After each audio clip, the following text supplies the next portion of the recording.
As a premier community in Hampton Roads, James City County strives to maintain a high quality of life for all citizens through sound fiscal management and legislative actions. In an ongoing effort to increase transparency, your Board of Supervisors holds public meetings to garner citizen input before making important decisions. Here's tonight's meeting agenda.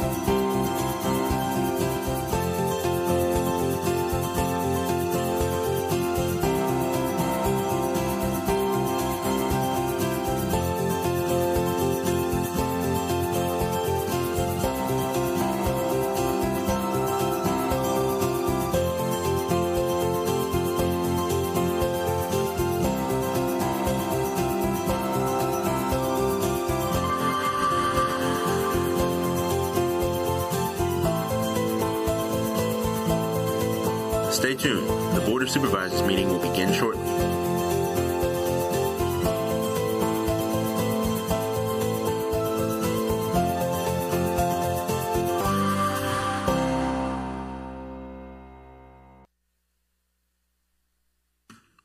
I call this meeting of the James City County Board of Supervisors to order for a purpose of a regular meeting. Stevens, call the roll, please. Sir, Mr. Hipple? Here. Mr. Hipple represents the Powhatan District and is Vice Chair to the Board. Ms. Sadler? Here. Ms. Sadler represents the Stonehouse District. Ms. Larson? Here. Ms. Larson represents the Berkeley District. Mr. McGlennon? Here. Mr. McGlennon represents the Roberts District. Mr. Eisenhower? Here. Mr. Eisenhower represents the Jamestown District and is Chair to the Board. Sitting to my left is Adam Kinsman, County Attorney, and I am Scott Stevens, County Administrator, and it is my pleasure to be Clerk to the Board. Mr. Chair? Thank you. We will begin our meeting this evening with a moment of silence followed by the Pledge of Allegiance. The pledge leader is Valerie Rios, a fourth grade student at J.B. Blayton Elementary and a resident of the Powhatan District, and so I will turn it over to Mr. Hipple for the introduction. Valerie will be our pledge leader tonight. She's a fourth grade student at J.B. Blayton Elementary School, where she is on the honor roll student. Her interests include dancing, swimming, and participating in the cooking club. Once we do a moment of silence, then we'll move into the Pledge of Allegiance.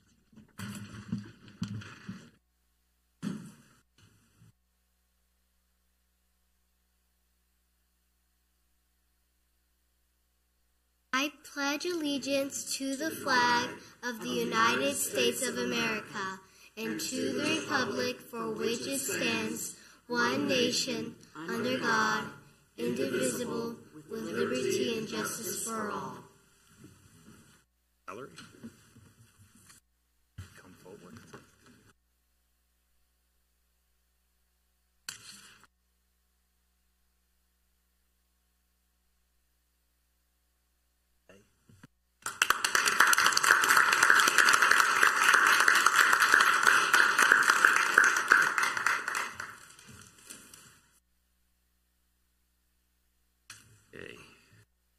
All right, our next item on the agenda are presentations. Our first one is Police Department Retiree Recognition, Officer Sean Gormas, Chief Reinhammer.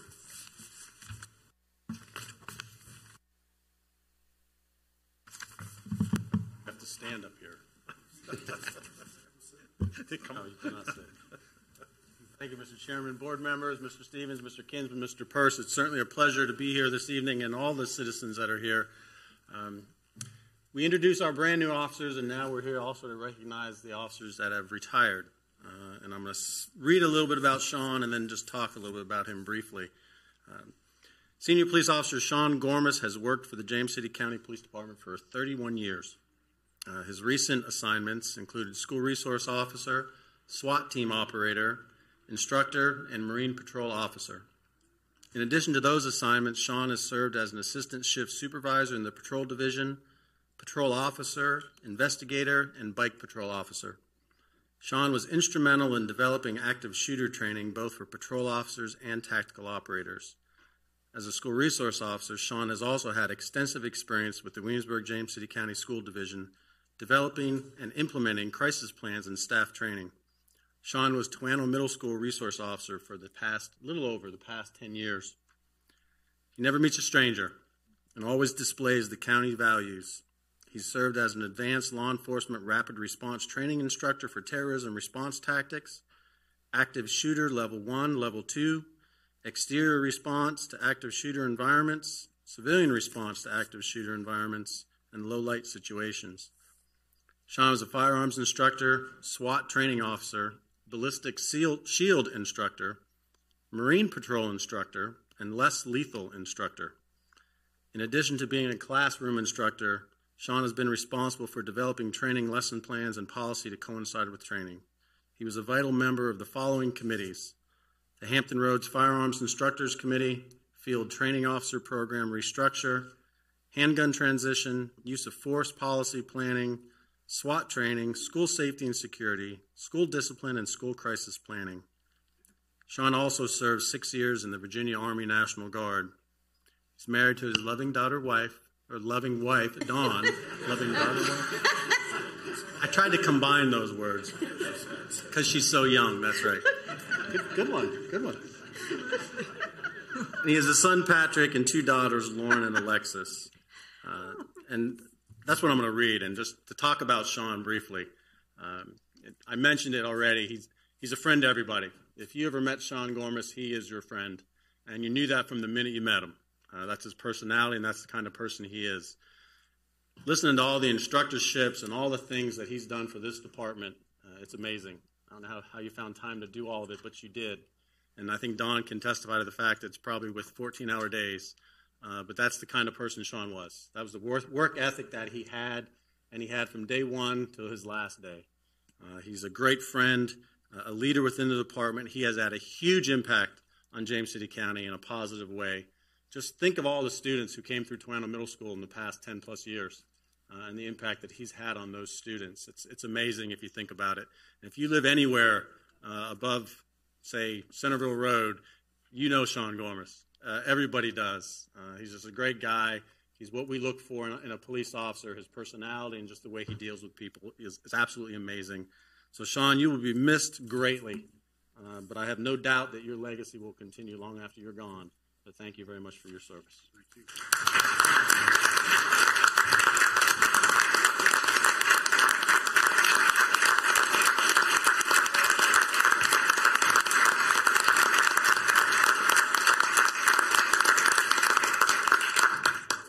Certificate of appreciation.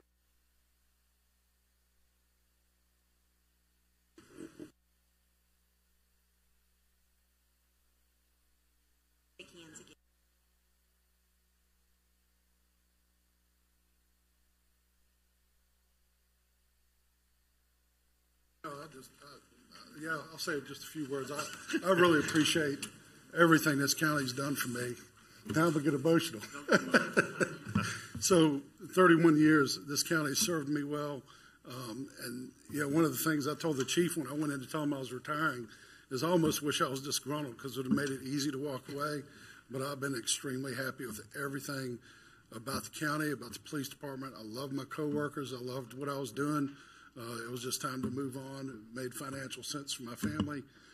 But I love this county, and I appreciate everything that the county's done for me, and I appreciate the support that not only I've gotten from the citizens of James City County, but the support the citizens of James City County give the police department as well. I was truly blessed to be a police officer in this community, and I thank you guys. So.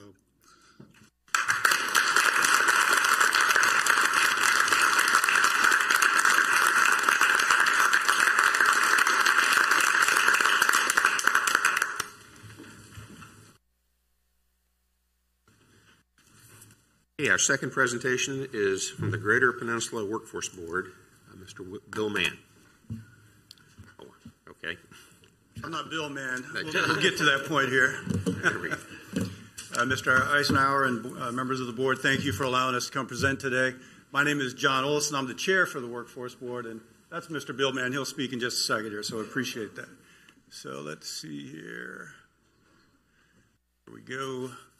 And basically, the Workforce Board, we are one of 15 boards across the state. And as you can see, there's the map up there, is we represent the Greater Peninsula area to include Gloucester. And Mr. Mann will kind of explain some of what we do. Basically, this is our mission, is we try to bring workforce and economic development together and be the catalyst for the greater discussions dealing with those areas there, with the primary focus on providing workforce development solutions for, again, the peninsula area. There's some list of members from James City County. Some of y'all may know Dale Stone from Walmart. He's normally pretty popular, pretty well known. And then Mr. McGlennon serves on our board. Mr. Eisenhower has served on our board. And I understand, Ms. Sadler, you've served on our board as well. So thank you very much. And Ms. Watson also serves on our board as a non-voting member. And with that, I'm going to turn it over to Mr. Mann. Now he'll kind of explain the basic operations of the board. What we wanted to do this afternoon is just kind of give you a broad overview of some of the activities that we have going on with the Workforce Board and such, the various programs that we operate, services we provide, and some funding information and such, as well as some information on our performance metrics and such. What you see right here is our Virginia Career Works Hampton Center, otherwise known as formerly a one-stop career center. The Department of Labor refers to these as American Job Centers, but arose by any other name, you'll find the same programs and activities and services. We operate under federal legislation, the Workforce Innovation and Opportunity Act. And under this legislation, every local workforce board is required to have at least one brick and mortar comprehensive one-stop center. And what you're seeing here are photos of the interior of our comprehensive center over on Butler Farm Road on the campus of Thomas Nelson Community College. And what we're looking at is the interior. We have a classroom where you can see a big welcome sign. Underneath that, we have the reception area where we meet and greet all of our job seekers and individuals that are coming in looking for assistance in terms of what are the educational programs that we have here, what are the employment opportunities that we have here in our region and such, and how can I go about pursuing these opportunities. And so we provide a wealth of information. Off to the side there, you can see part of our computer bank where we have computers set up where folks can sit down, they can peruse various types of information on education opportunities and employment opportunities that we have here.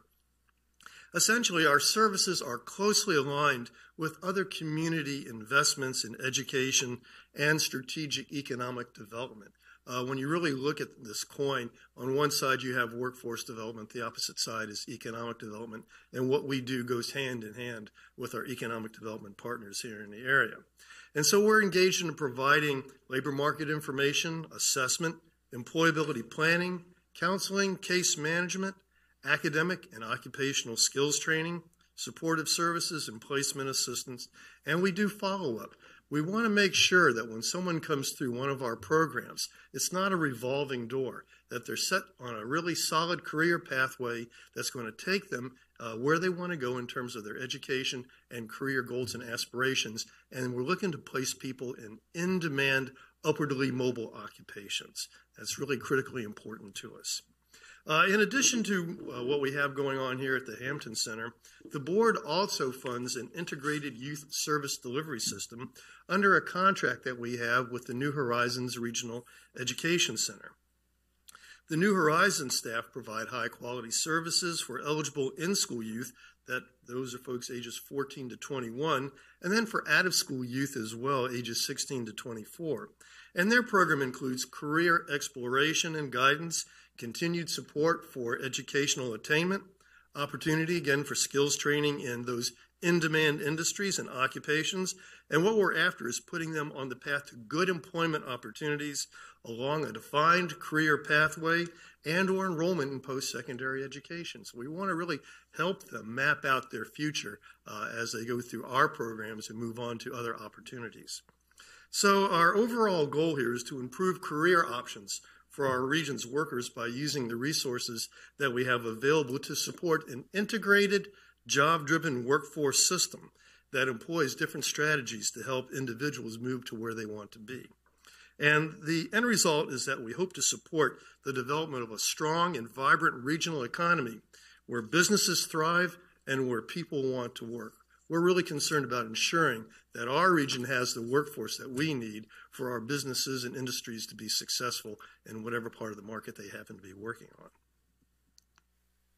Now, we recognize that it can be difficult for individuals to get from various parts of the 7 localities that we serve down to the Hampton Center off of Butler Farm Road. And so for some years now, we have employed what's called SNAP sites, or shared network access points. We're moving away from the term SNAP because we don't want that to be confused with the Supplemental Nutrition Assistance Program, something entirely different. But what we have here listed are a couple of the sites that are here in James City County. We also have other sites that are located in Williamsburg and Upper York County, and they work to serve everyone that's up here at the upper end of the peninsula and such. But as you can see, what we have are access points within faith-based or community-based organizations that provide access to the services provided in our comprehensive brick-and-mortar one-stop that we have down in Hampton.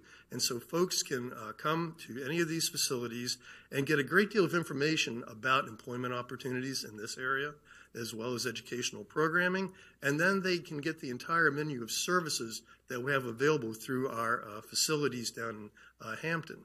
Now, one of the things that we have been working on, and there's been conversation, is to see if we can't bring some of those services in Hampton up here to the upper end of the peninsula to serve the residents of James City County, Williamsburg, and Upper York. And we're engaged in conversations with a number of our partners right now looking at facilities and, most importantly, budgets to support something like that. But we have had more than one stop in years gone by, and we're looking to see if we can't find the resources to help do that again. So stay tuned for that. Now, in terms of the allocations, you can see we have 3 principal sources of funding, and one certainly outweighs all of the others. We are primarily supported with our federal funds under the Workforce Innovation and Opportunity Act. You can see that totaling $4.1+ million, or 89% of our overall budget. We do have additional funding that we receive from other grants and other sources. We actively pursue other grant opportunities. We've been very successful in that regard in the past. We also receive private sector contributions from various businesses that may come to us looking for specific types of training programs that they're willing to support. And then we have another source of revenue that is from the localities, the local per capita that you can see there in the orange slice of the pie to the tune of $255,000+. Now, while the federal dollars are very important to us, as you may guess, when you receive federal dollars, there is a wealth of regulation and compliance issues that you have to also abide by and such.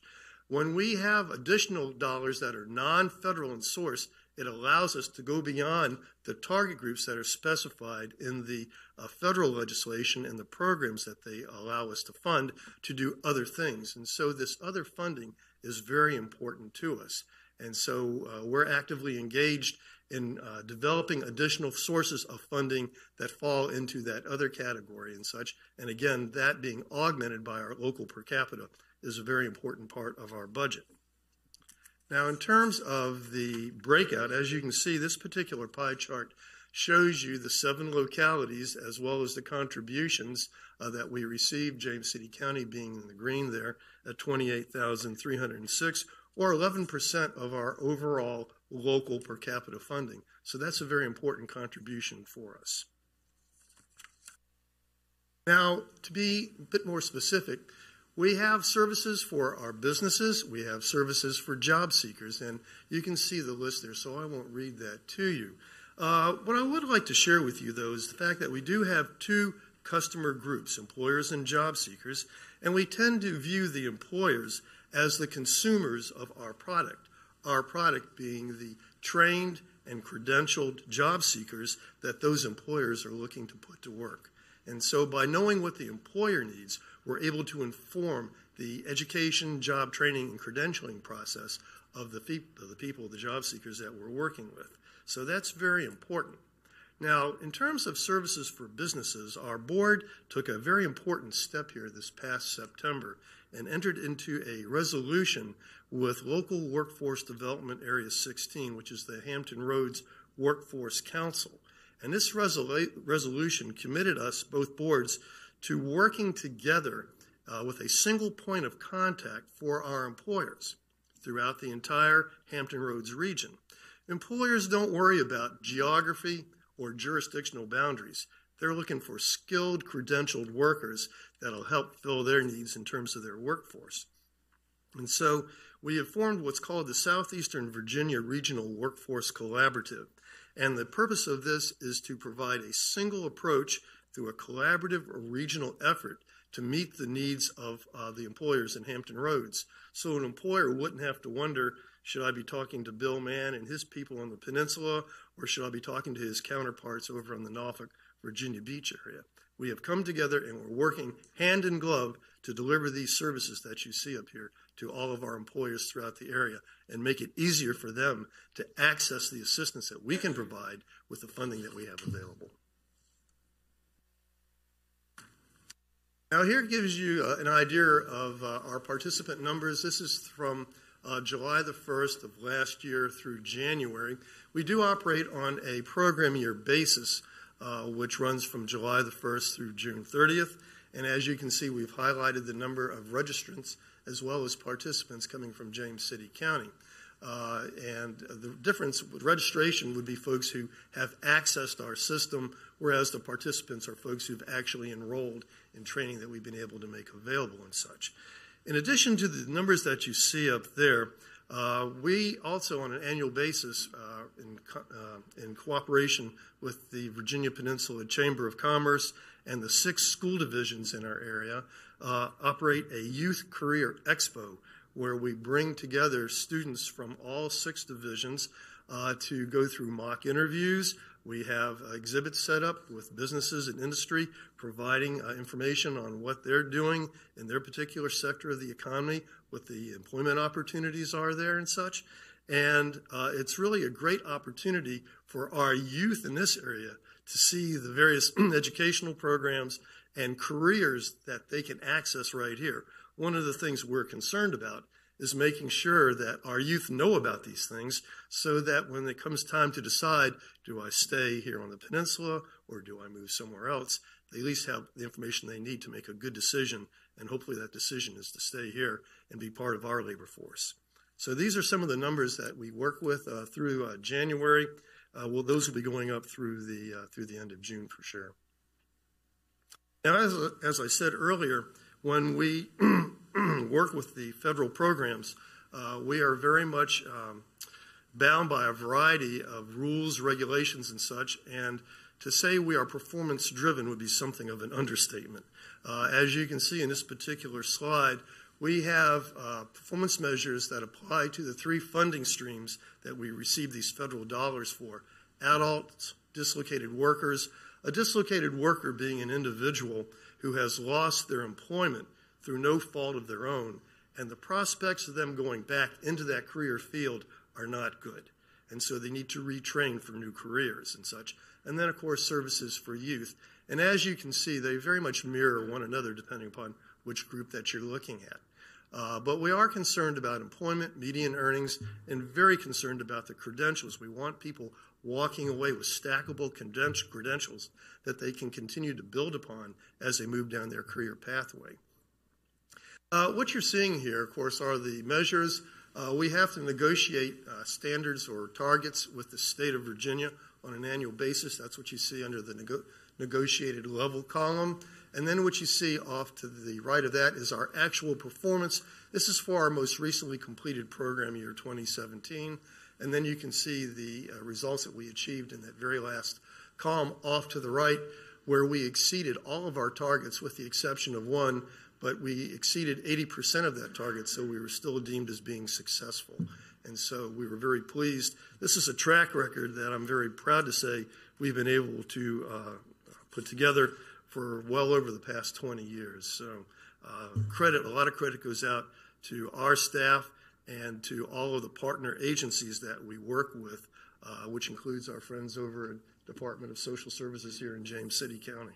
So we're very proud of our track record. Behind all of these numbers, there's an individual, someone who came to us because they were in a difficult situation. They were looking to improve their prospects. They were looking to find out what career opportunities there were, what kind of educational opportunities they might take advantage of. And so the thing that's important to us is that while we're very proud of the numbers and the track record, what we're really proud of is the individual success stories that we've been able to amass over the years of individuals that we've been able to help.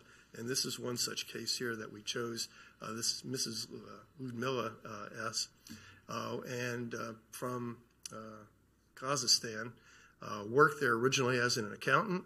Unfortunately, her educational credentials weren't recognized here. She came to us. We were able to assist her. We determined that she had an interest and aptitude in a career as a dental assistant. We got her enrolled in dental assistant school training. She completed her training in March of last year. Got her started with a local dentist here in the Williamsburg area, starting at $12 an hour. She proved to be such a positive asset. She was awarded with a promotion and a raise to $14 an hour the following November, and she is well on her way to an excellent career in this new field and such. And I have to say, it's one of the things that I enjoy the most is when we get invited to come to a graduation ceremony and you get to see the expression on these folks' faces as they've completed another educational milestone.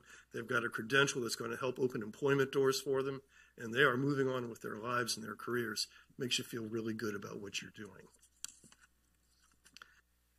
That's pretty much our presentation this afternoon. We did bring copies of our annual report from last year, and there's additional information, some more success stories in there. And I would be glad to answer any questions that you might have at this time. I'd like to say a few things. Mr. Mann, I'm glad to see, and I listened to, you at the TPO meeting as well, the Peninsula and South Side starting to pull their resources together and sharing the ability of what you can do as far as getting people back to work. So I appreciate that. That's been a lot of hard work and glad to see that. The shared network access points. Have you all thought about libraries? We have, yes, and we're looking at that right now. Yeah, we have a number of libraries in other localities and such, and they're excellent sites. A lot of pedestrian traffic. Yeah. Some great volunteers in those facilities. So yeah, that's very important. That's something we're looking at. Thank you. Keep up the good work. Thank you very much. Yes, sir. I just say a word or two, if I would. I think now everybody understands why Bill Mann is Mr. Workforce Development here on the Peninsula and doing such a great job as he has been for many years. So I'm new to the group, but really have been impressed with the professionalism and the success that's been demonstrated. And I think part of that is also due to the volunteer efforts of a board that is very representative of folks who are interested in developing the skills of our residents and allowing them to improve their own financial situation and to find satisfaction in their careers. And I want to thank Dr. Olson, who, wearing his other hat, is the president of ECPI University locally. And so appreciate all the time that you all both put into this, and the efforts are clearly paying off. Thank you. Thank you. Thank you, sir. All right. Okay. Our next agenda item is public comment, and I will remind folks that you have 5 minutes. When you please come up, please make sure you state your name and address and abide by the timer lights. And for our first person tonight is Gloria Nelson. Good evening. Good evening. I'm Gloria Nelson, and I live at 6812 Blakemore Terrace, alongside Centerville Road. We moved from Harford County, Maryland, to James City County 8 years ago. And people were quite surprised that we were moving. And they said to me, well, do you have family there? No. Well, do you have friends there? Yes, I do, but I just haven't met them yet. I have so many friends now, and we have great times until December 11th, 2016, When reading my email before bedtime, I read that my best friend had been attacked along with her Westies. And then the email ended by saying, "It is bad." The next morning, read my email, and I learned that the little doggie, Lucy, died, and her little brother, Michael, was barely alive. My heart was broken. One would hope, following the brutality of the attack of December 11th, 2016, that repeat offenders would have stepped up to be a good neighbor and stop their dogs from roaming into our community. And on October the 11th, 2018, while I was driving in Colonial Heritage, almost home, I noticed a commotion. I saw a stressed, crying neighbor holding her little dog. Two men were helping her. I found out later that one of the men had Parkinson's. He apologized. I tried to do the best I could to help. There was another neighbor man there hitting those dogs with his golf club. I stopped my car right in the roadway. I jumped out to help. My neighbor was calling 911. The little dog she was holding was crying in pain. And I yelled at the dogs in my loudest teacher voice, "Go home." I drove my neighbor to her home with her badly mauled little dog in the floor of my car as my neighbor was saying to me, "I don't think he's going to make it. His tongue is turning blue and he's not breathing correctly." Sheldon died. Again, my heart was broken for my neighbor in the cruel, unnecessary way her beloved little soulmate died. It was proven that these large, aggressive dogs belong to the same two repeat offenders who live along Centerville Road. They, for years, have allowed their dogs to come down in Colonial Heritage and threaten our companion pets. Right in front of their loving owners, the little dogs are on a leash. These dogs come out of nowhere, and think of the horror of seeing your beloved little animal just being mauled to death. My two friends will never be the same, but neither will any of us who live beside Centerville Road. While the community was still recovering from the shock of Sheldon's death, he was named after the Big Bang Theory, by the way. Sweet little guy. Early evening of November 30th, 2018, another neighbor was hanging Christmas lights on his patio. Ironically, he and his wife had volunteered their home to be part of the annual Christmas tour in Colonial Heritage, and the proceeds go to the James City County Fire Department. So he's hanging his Christmas lights. He hears something, he turns, and here are these two dogs with their teeth bared, ready to get him. His adult daughter was inside, saw what was going to happen, opened the sliding glass door. He got in just in the nick of time. Those dogs were running so fast that they slammed themselves into his sliding door. Those two dogs had been roaming our neighborhood in Colonial Heritage earlier and had already threatened 3 other families, and now this neighbor. My lovely development is now on 24/7 high alert. Residents walk. Now, to be in Colonial Heritage, 80% of us have to be 55 or older. So here we've had our careers. We just want to live the fall part of our years in peace. So now my lovely development. Ma'am, your time has expired. Okay. You can wrap up. Residents walk with a baseball bat, golf clubs, mace, tasers, whistles, or just stay home. The little grandchildren can't go out, or else they go with them. Here's my last statement. I plead with you to work with we, the concerned citizens of James City County living along Centerville Road, to construct language that places the emphasis on fining and legally holding repeat offenders accountable for their reckless indifference, leaving the community devastated. Thank you. next speaker is Connie Sullivan.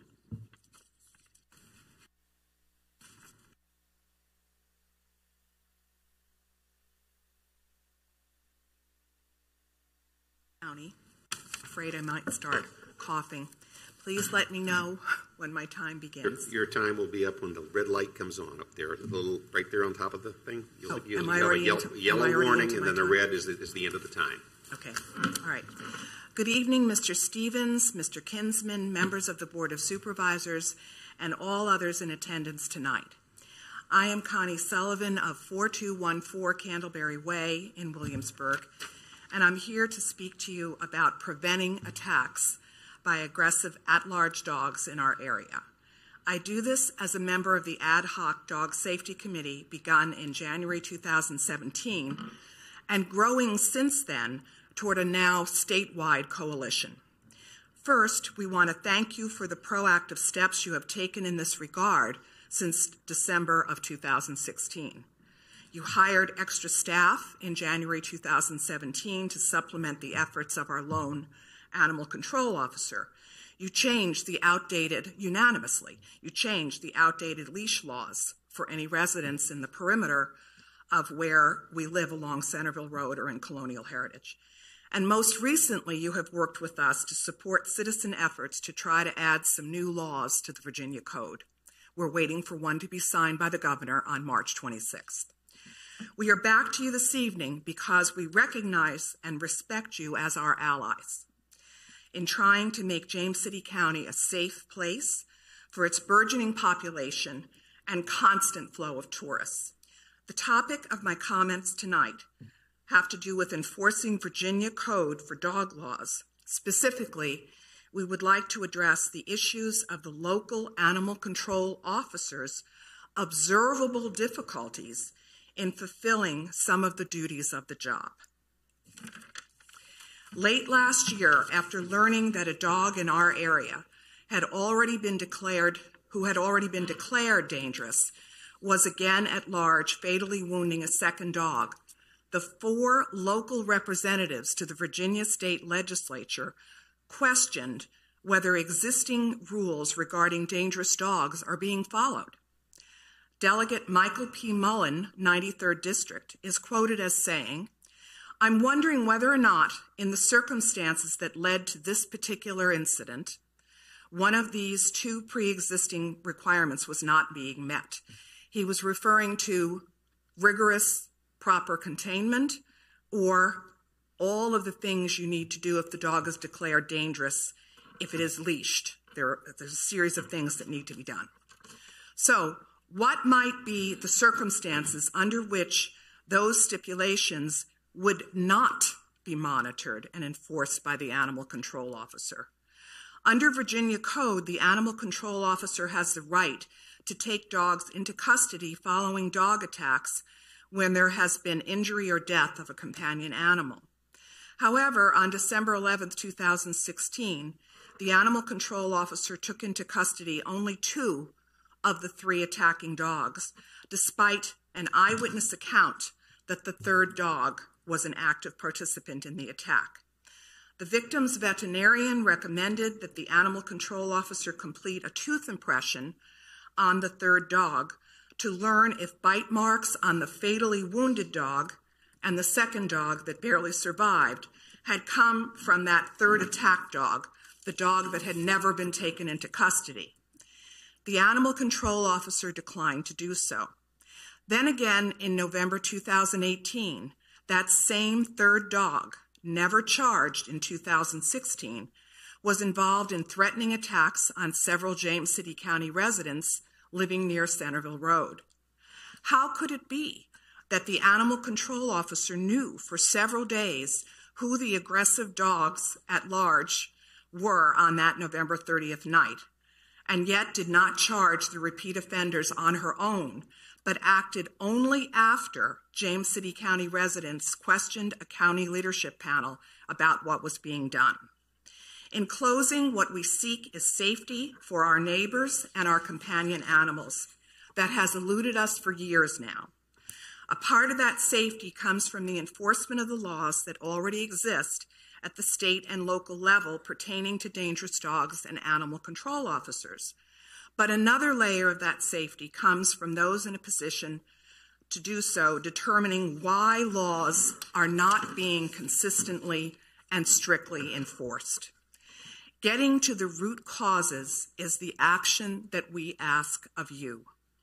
And I heard that Officer Gormas was trained in less lethal. That's what we're seeking. We're seeking less lethal in our daily lives. Thank you for your time this evening. Next speaker is Peg Borman.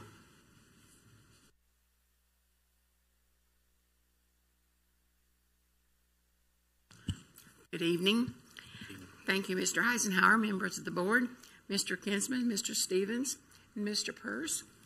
I'm happy to be here again this evening. I'm Peg Borman. I live at 17 Settlers Lane in Lightfoot.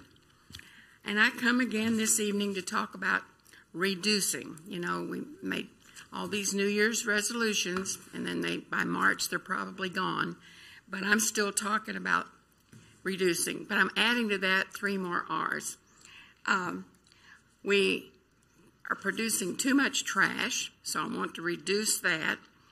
I want to talk about reusing and repurposing and recycling, because there's so many of us that came up right after the Great Depression learned how to reuse and reduce and recycle very effectively, but some of the younger folks have no idea what that's all about.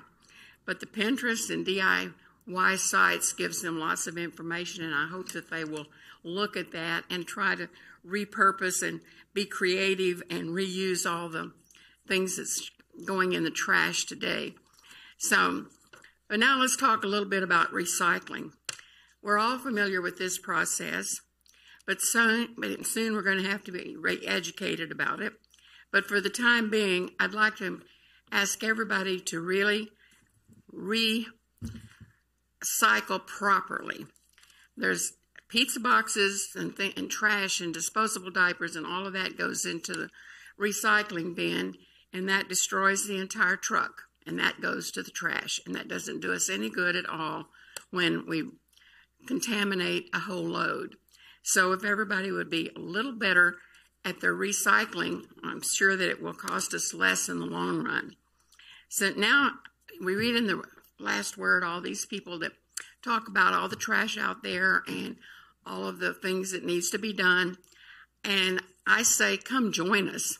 Come join us on the commission, because we need more people in the commission. We still don't have anything from Powhatan, Mr. Hipple, but that's just a little side note there. I'm still looking for somebody from there. Let's find somebody quickly. Just saying.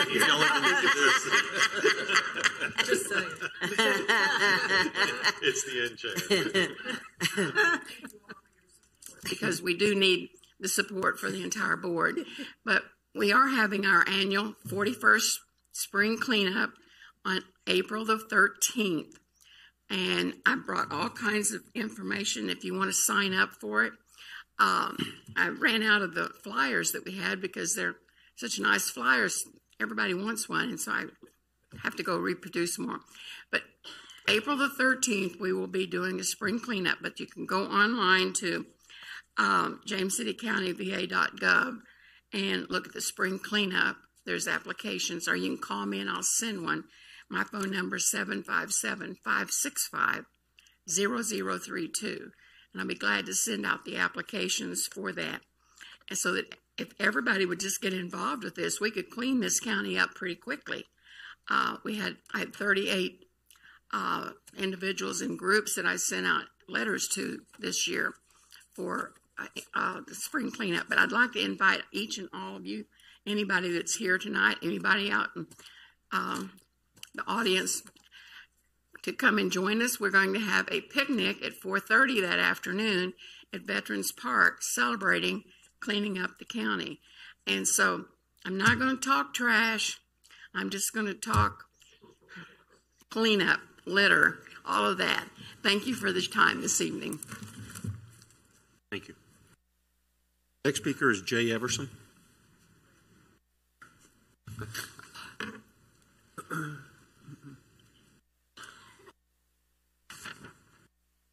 Hi, Jay Everson, 103 Branscombe Boulevard.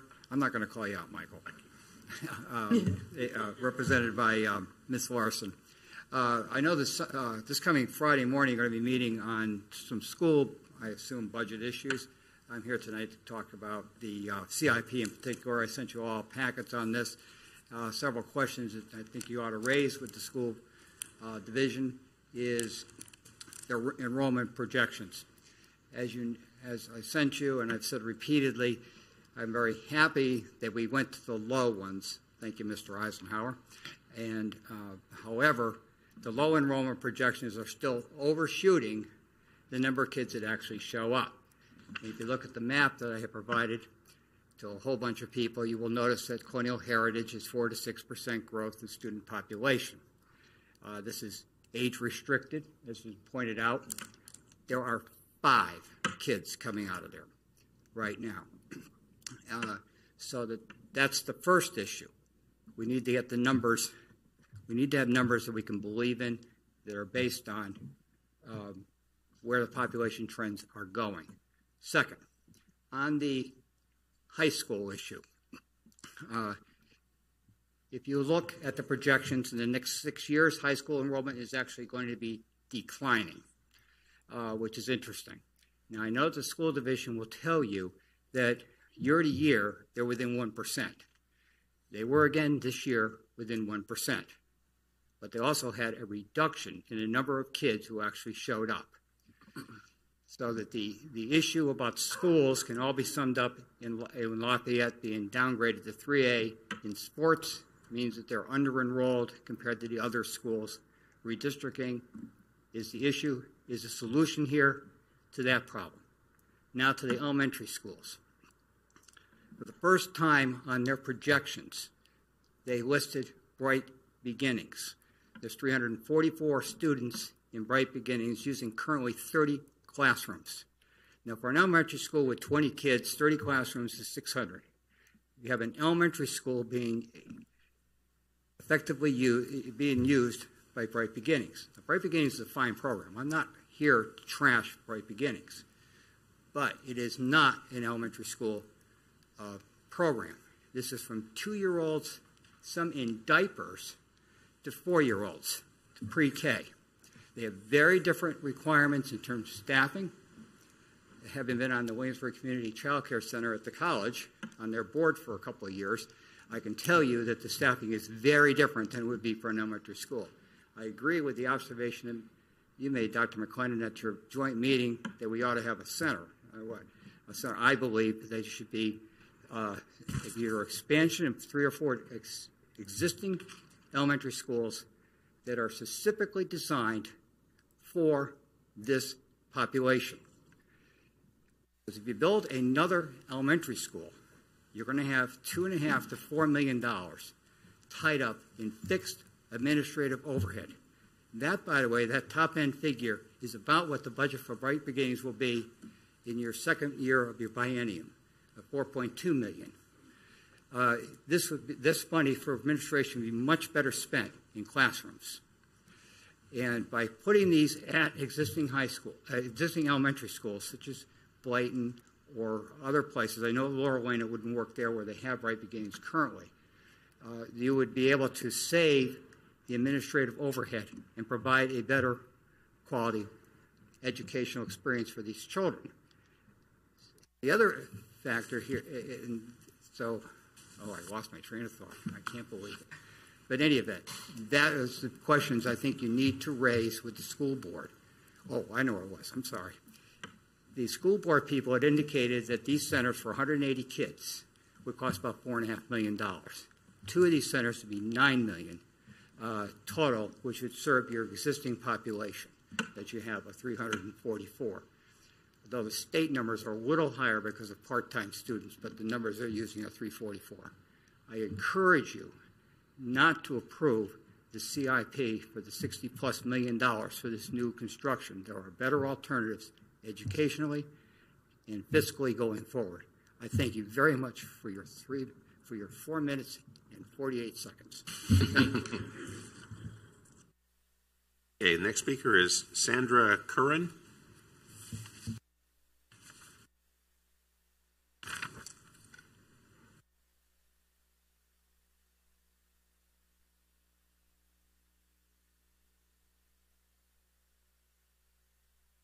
My name is Sandra Curran. I live at 2313 Harness Court in Towne. Ladies and gentlemen, thank you for your time this evening. I'm here to speak to you tonight as a concerned parent of War Hill High School students. On July 31st of last year, Lafayette High School held a ribbon-cutting ceremony for their new auxiliary gymnasium, and Jamestown High School added a second gymnasium 6 years ago. War Hill High School, with the largest enrollment in our district, has but one gymnasium. One gym for 22 junior varsity and varsity teams. One gym for roughly 250 students to use during 7 PE classes on any given day. We can all agree our end of the county is growing by leaps and bounds, and this problem is not going to get better. It's going to get worse. Our high school athletes are students first and athletes second. As a parent of athletes, I can attest to the fact that the lack of adequate gym space can and does impact my students' learning. During inclement weather and when sports seasons overlap, it's not unheard of for our athletes to get home from a practice at 9 p.m. or later. Our coaches are always striving to strike a balance between academics and their team's success. It is our hope that you're willing to partner with us to achieve that balance as well. Our PE teachers are some of the best in the district. They're tasked with teaching specific standards and skills that the students must then be tested on, while often sharing the one gym with another class. That can mean 70+ students moving, collaborating, and hopefully learning material and skills in one gym. The alternative being to hold classes in the hallway, which they most often do when safety allows. Unfortunately, PE class may be the only opportunity some of our students will ever get to be introduced to a healthy activity, which can lead to a healthier lifestyle, and they're not being given a real chance to learn in this overcrowded environment. As you listen to my words and the words of others tonight, I'm hopeful that you'll consider the addition of an auxiliary gymnasium to War Hill High School, as the W-JCC board does, and provide the monies they have requested of you for this much-needed project. Thank you for your time. I appreciate it. Our next speaker is Lisa Rochard.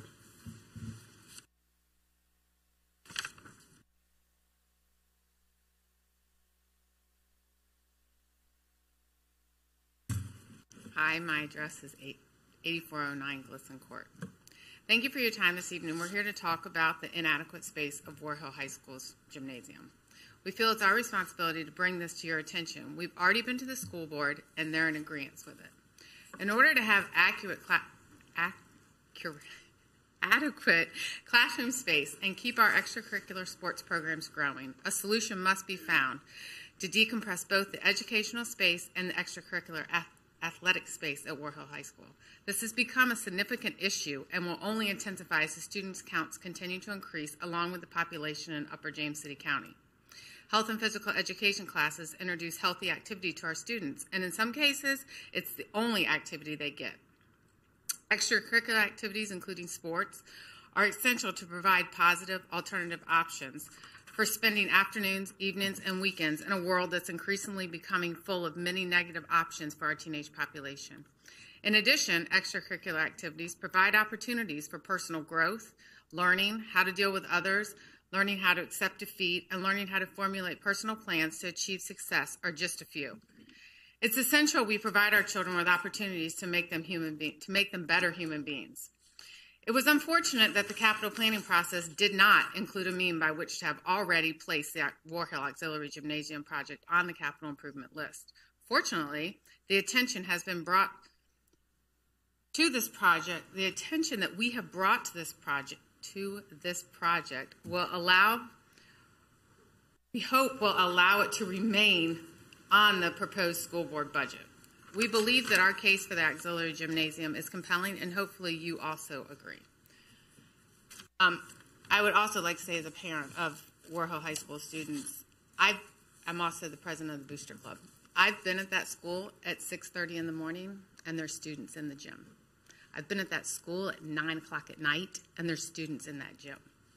Because we only have one gym space, and if everyone hasn't noticed, we're living in a swamp zone right now. So even right now, we have baseball. softball, soccer. We have all of those outdoor sports that have no place to practice. And we have no extra space between Lafayette and us to have extra fields to practice. So we have volleyball teams, I know, were in there at 6 a.m. this year to have gym time so they could get in there because we have 22 teams that want a gym, and we have one. Thank you for listening. Thank you, ma'am. Last speaker is Stacy Cottrell.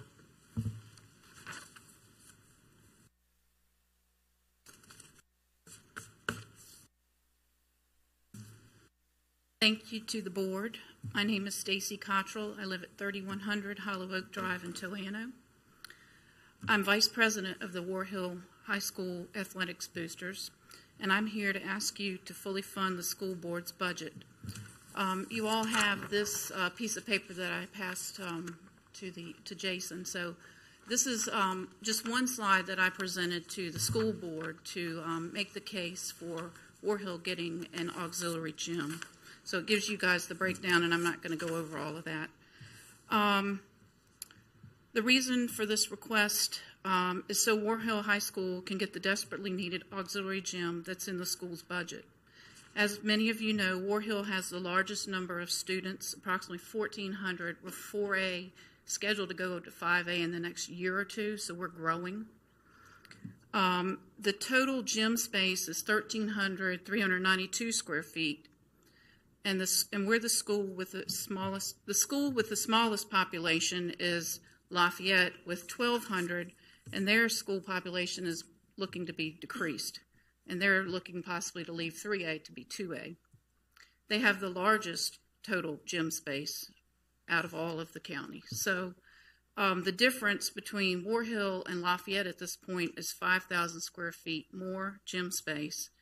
And we have 250 more students. And as Lisa and Sandra has said, I have picked my JV child up from basketball practice as late as 9:30 at night.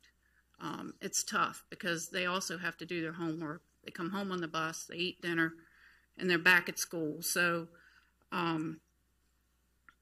as a parent, and I have one in college and one with 2 years left, this is a gym that I won't see, but I'm looking for this gym for my neighbors' kids and the kids in our county.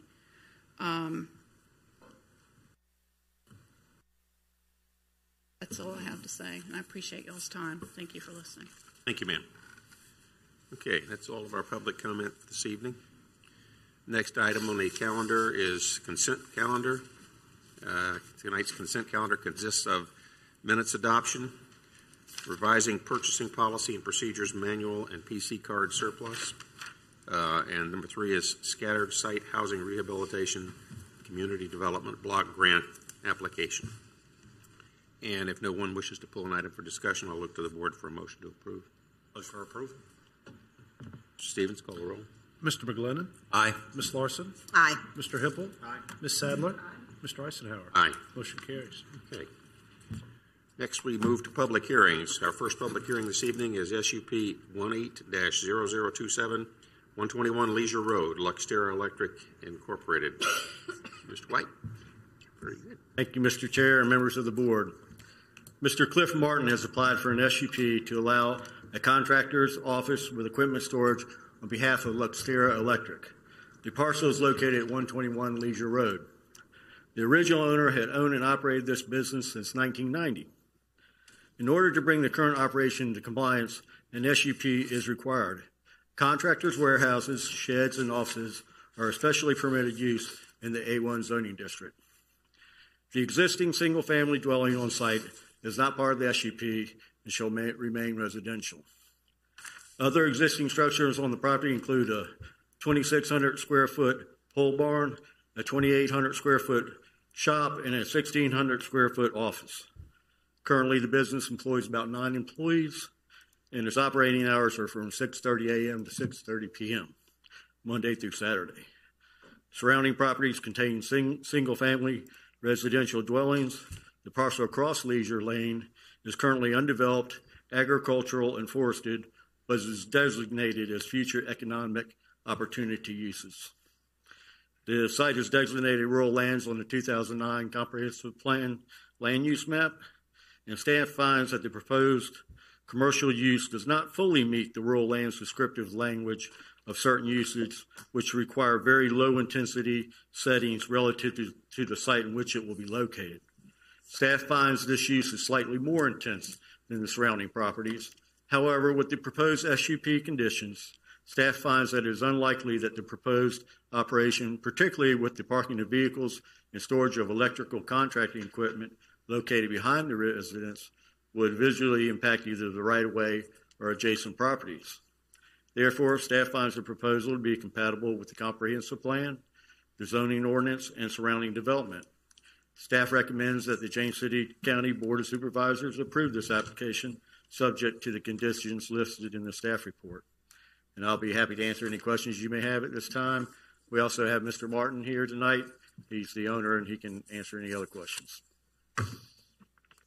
We have Planning Commission representative tonight is Rich Kraft. Mr. Kraft, you'd like to give us the rundown on the Planning Commission view of this? Thank you, Mr. Chairman, members of the board. The Planning Commission voted unanimously to recommend approval of the special use permit, primarily because the use requested is very similar to the previous use on this property, and also the applicant has agreed to improve stormwater and buffer management plans. There were no speakers during the public hearing, and as I said, the Planning Commission voted unanimously. I'm happy to answer any questions that you may have. Any questions for Mr. Kraft or for staff?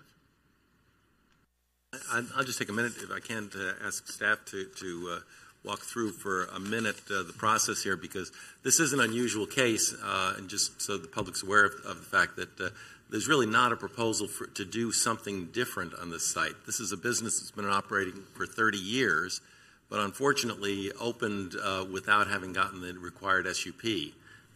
And now the folks who are in charge, Mr. Martin, is trying to bring us into compliance. And I just thought maybe you'd take a second to explain how it is that this came about. Yes, the business has been under operation for 30 years, since 1990. And the owner died, and the new owner, Mr. Martin, inherited the business. And when he went to sell it to Luxterra, he found out that we have all these issues, that the SUP was required and never applied. And we couldn't really figure out why that happened. It looks as though the requirement of an SUP came in 3 months before he applied, and so I think it just kind of dropped through the cracks.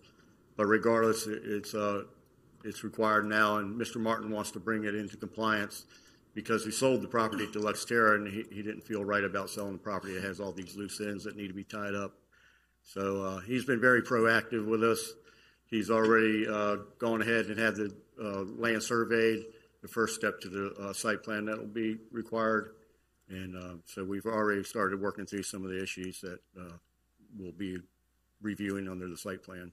Great, and I appreciate that very much. And I know that with a regular application that we would get, there would be an ongoing redevelopment of the property or development of the property. And in this case, there's really only a couple of remediations that are going to be done to bring everything up to the proper standards. But you assure me that there's going to be an opportunity to review that, make sure everything's done right. I have no reason to doubt it would be, but pleased to see that we have a plan in place. Yes, sir. Thanks, Mr. White. Scott, I'm not sure if you're the person to ask this to. I was just wondering, is there not a way to do we ever cross-check with a business license versus what we have here? I'm getting lots of shaking heads. That's what happened in this case, I think, isn't it, Scott? So yes. This is how this one came to be? Yes, I believe when Luxterra came in to get the business license, our zoning department figured out that this property actually should have an SUP on it. Right. I guess I meant before that when is there any type of audits that are going on where we're pulling a business license, we're pulling 2 a year and going, okay, they've got everything they need. They don't. Is that? And maybe we don't have enough manpower or woman power, but staffing. Thank you. Staffing. Yeah. I know with real regularity we check on the initial when the brand new request comes through for a new license, I don't think there's an annual check on the renewals.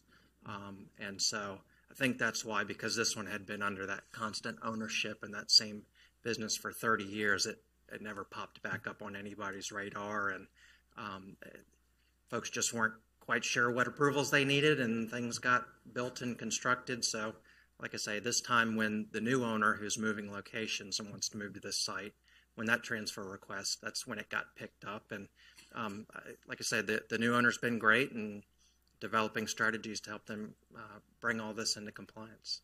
Which I do appreciate that on the new owner's part. It's just, I'm hopeful we wouldn't get to this position, and trying to see if there's a way that we might avoid it in the future. So. And Ms. Larson, to your point, we'll talk about it and bring something back to the board that at least says, yes, we'll take a proactive approach and here's where we'll go, whether it's 2 a year or 10 a year or some percentage. But I think that's a reasonable thing for us to look at from time to time. And knowing knowing not only Mr. Martin, but Mr. Hamilton as well when he started business, and I had a chance to visit the site and talk with Mr. Martin on what he had going on here. And when Mr. Hamilton purchased the property and all that, he thought he had gone through all the loops and everything he had to do. And at that time, we didn't have as many in place as we do now, of course. So he thought he had accomplished everything he needed to accomplish. And then when Mr. Martin inherited the company and the business and property, he just assumes everything is the same. Just, like most people, we've done everything, and there's records of, correspondence with the county with Mr. Hamilton when he originally went to purchase the land. Can I do this? Can I do that? And so then as we moved forward, it wasn't until Mr. Martin wanted to sell this piece of property and the business and all that, and kind of take it a little easier and work with his hands a little bit more than in the office. Then they realized that, hey, there's certain things on this property that aren't in compliance, even though, both the companies through the years have always led a great company for James City County, done outstanding work, paid all their taxes, paid all their fees and everything else. So they're paying into it, not knowing that this is something that got missed years ago. And it happens with, and we'll find as we go through, but it happens with businesses. You think you're doing everything you're supposed to be, and then somebody says, no, we changed that rule. And it's hard to notify somebody that's, been in business 30 years. We changed a rule 10 years ago, and now we have to comply with something different. So I think it was just one that we found out in the process of switching things over and I can say, talking with Mr. Martin, he has been very happy with staff and everything staff has done, and he says it's been a wonderful process to work through and get through, and helping him go through everything he needed to go through. And he's very appreciative of all Ms. Scott and you and your team have done. Thank you. Any other questions from the board? Okay, we'll open the public hearing. Are there any comment cards? Okay, we'll close the public hearing, and I will look to the board for a motion. Make a motion to approve. Okay, motion approved. Mr. Stevens. Mr. Hippel? Aye. Mr. McGlennon? Aye. Ms. Sadler? Aye. Ms. Larson? Aye. Mr. Eisenhower? Aye. Motion carries. Okay. Our next public hearing is SUP 18-0030, 6446 Richmond Road, convenience store with gas pumps, Wawa. Mr. Rowe. Thank you, Mr. Chair and members of the board. Mr. Tim Trent of Kaufman & Knowles has applied for a special use permit to allow for the construction of a convenience store and gas station which sells and dispenses fuel. The parcel is located at the corner of Lightfoot Road and Richmond Road, across from the Lightfoot Shopping Center redevelopment. The site is currently used as an Exxon gas station with convenience store. The parcels are zoned B1 General Business and are designated mixed use by the 2035 Comprehensive Plan. A convenience store which sells and dispenses fuel is especially permitted use in the B1 zoning district. The parcel is split by the James City County and York County jurisdictional line, with the entrance from Richmond Road in James City County and one of the proposed gas pumps and a portion of the gas canopy in James City County. With revisions since the Planning Commission, the architecture of the gas canopy, signage, and landscaping have been updated to come into conformance with James City County policies and ordinances.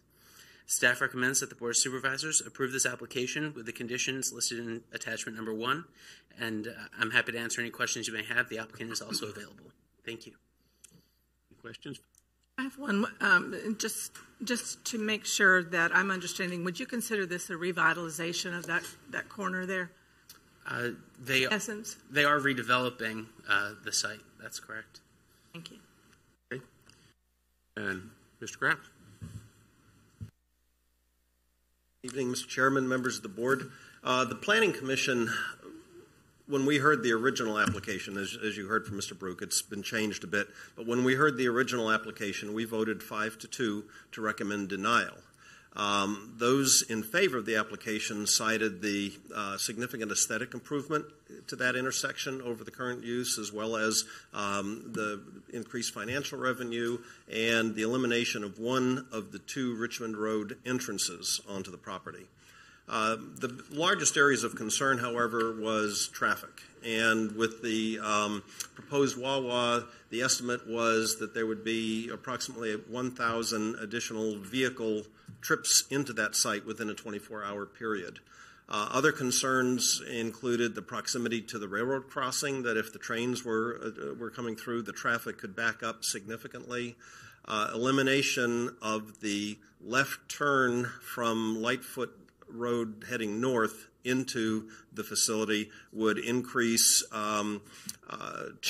crossing movements at the intersection, and then the Richmond Road, the remaining Richmond Road entrance and exit was right in, right out. And again, thinking that it would generate some more U-turn traffic at the intersection. So that was those were the primary concerns expressed by the Planning Commission with this particular application. And I'm happy to answer any questions that you may have. Questions?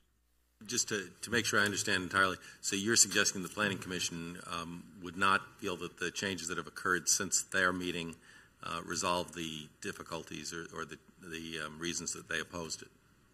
Mr. McGlennon, I haven't seen the actual changes to the master plan, but it's my understanding that the traffic issues remain the same ones that the Planning Commission were concerned about. With the amount of traffic, it's still just capturing the amount of traffic that's going down Richmond Road. You're just having more turn-ins per day. We're not adding another 1,000 vehicles on Richmond Road. That's what the applicant said, that they felt that this was existing traffic. But again, our concern was even if it's existing traffic on Richmond Road, it was 1,000 vehicles going into this site that in a 24-hour period that were not previously going into the site. And then with the turn issues previously mentioned, that there was some concern that it may cause some backups. Other questions? Thank you. Thank you. So any other questions for staff or the applicant? Maybe, I don't know if it's for staff or applicant. I just want to make sure that I'm understanding that the store itself is in York County and we have basically the parking lot. Is that correct? Actually, most of the parking lot is also in York County. The part of the gas canopy is within James City County, along with one gas pump. And then the landscape strip out front, which is a community character corridor along Richmond Road, is also within James City County. And a pedestrian connection from the current sidewalk to the convenience store starts in James City County and then moves into York County. All right. And then maybe for the applicant, a quick question, if I could, please. Good evening, Mr. Trent. The changes, the applicant was willing to make the proposed changes. And could you just, for my mind, just quickly review the changes that the applicant was willing to make this a more preferable proposal? Mr. Chairman, before Mr. Trent answers the question, why don't we go ahead and open up the public hearing and let him. Thank you. We'll open the public hearing. Ms. Heather, if I may, I defer to the will of the board. I intended to cover those in some specificity when I go through my presentation. If you would allow me to defer answering to go through that, I'll hit those specifically. And if I leave anything out, obviously I'm not going anywhere. That's perfect. Thank you. Just want to make sure I'm clear on everything. No, thank you. Thank you. Back to his presentation afterwards. Okay. Okay. The next speaker is Jack Fowler. No, I'd let Mr. Trent. Okay, I was going to say, you're going to, Okay, you're going to go right on. Mr. Fowler, you can wait.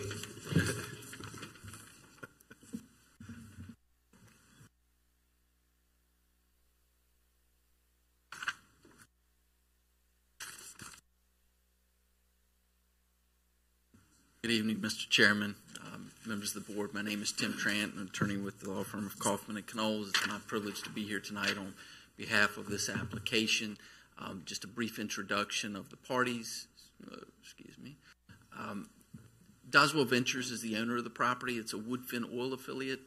Woodfin companies are based in Richmond, Virginia. Andy Sadler is a senior executive with the Woodfin companies. He's here tonight representing the landowner. Wawa is the proposed site operator, as you have heard. Mr. Jeb Bell is a site executive, regional site executive with Wawa. He is here. Dan Caskey, our civil engineer with the Bay Companies, is here to address any questions you have from an engineering standpoint. And then we also have a civil engineer, a traffic engineer with Raymond Kemp and Associates, our traffic consultant. And then last but certainly not least is Mr. Chris Rousey, who's one of the real estate professionals working on the project with Tallheimer. I've got some pictures here of the existing conditions from Richmond Road and also from Lightfoot, from the intersection on Lightfoot Road. I'm not going to dwell on these. Most of you all are familiar with the location, but I wanted you to know they're in the PowerPoint presentation in case they become important for reference in our discussion as we move forward. A little bit of background about the site. As I mentioned, the Woodfin companies own this site. They're headquartered in Richmond. They presently operate the existing Exxon gas station and convenience store on the site. They have recognized for some time that it is an older facility in need of redevelopment and revitalization. And as they began to contemplate their redevelopment plans, they were introduced to Wawa and were able to partner with them for the redevelopment proposal.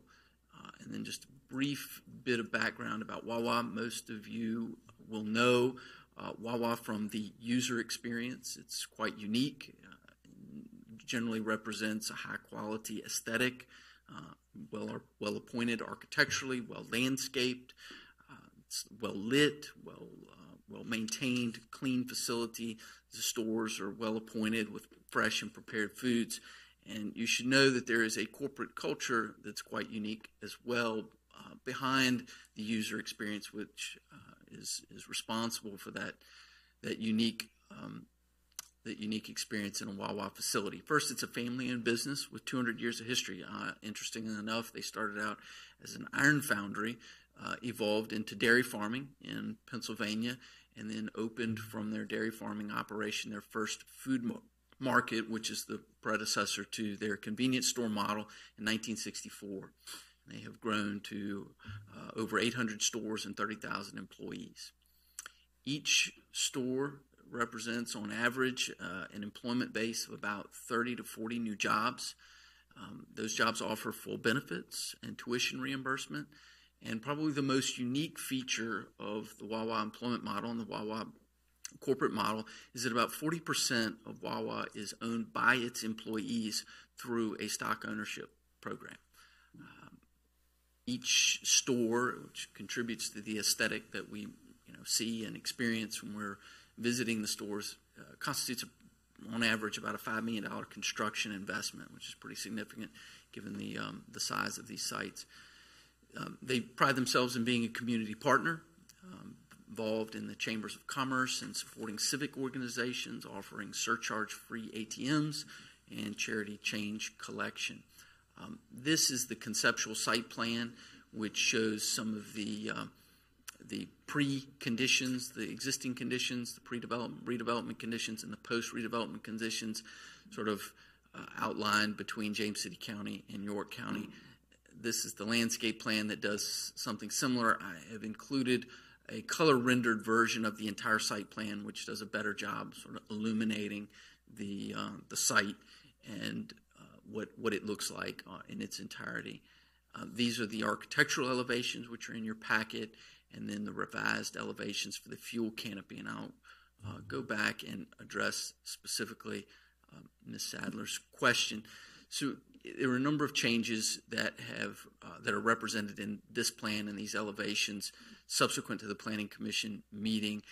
Those entail among others, a change in the design of the fuel canopy, which is represented in that revised elevation, some enhancements to the buffer area in the York County portion of the site, some changes in signage design, which is located in York County, some decrease in the separation between landscape islands in some of the portions of the parking areas on the site.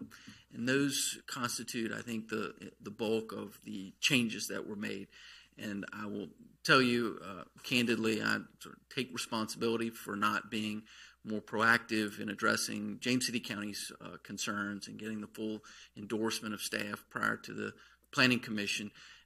I've been doing this almost 20 years, and this was my first application split between two jurisdictions, and managing the review timeline in two jurisdictions was a learning curve that I'll confess to having stumbled along. And the York County Planning Commission had already considered these elements of the site that we had proposed to change. Most of the design elements that we changed were in York County, and there was a reluctance to change those elements that they had already considered once we had a full picture of the concerns of James City County. In hindsight, what I should have done is defer the consideration of the York County Planning Commission on this application until we had the full endorsement of both staffs in both localities. So forgive me for that false start there. In any event, I think we've rectified our situation and are happy to have staff support.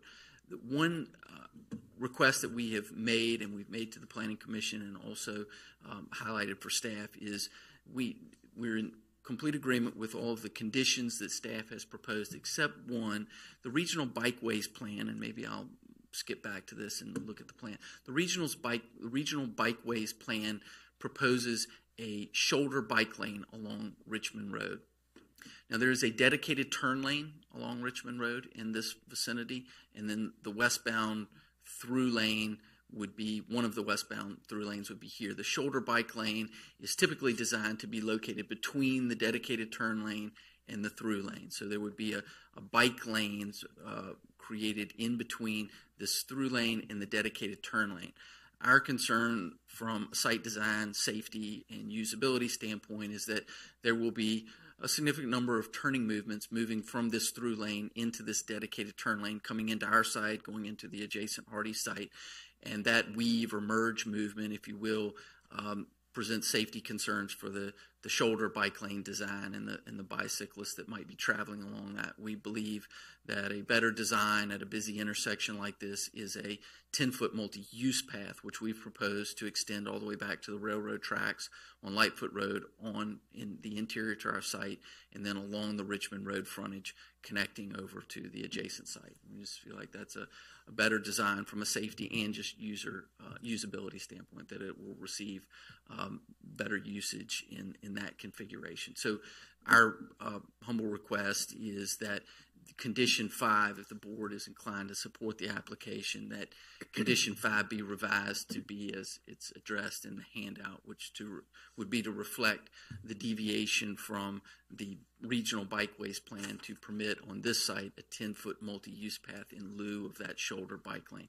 And for what it's worth, and this was reflected in your staff report, the ordinance does permit the board that discretion to adopt on a case-by-case basis a change in a master plan. Some of the traffic improvements that have been made to address the existing traffic conditions on the site, as Mr. Baruch mentioned, there is an existing entrance in this vicinity that will be closed.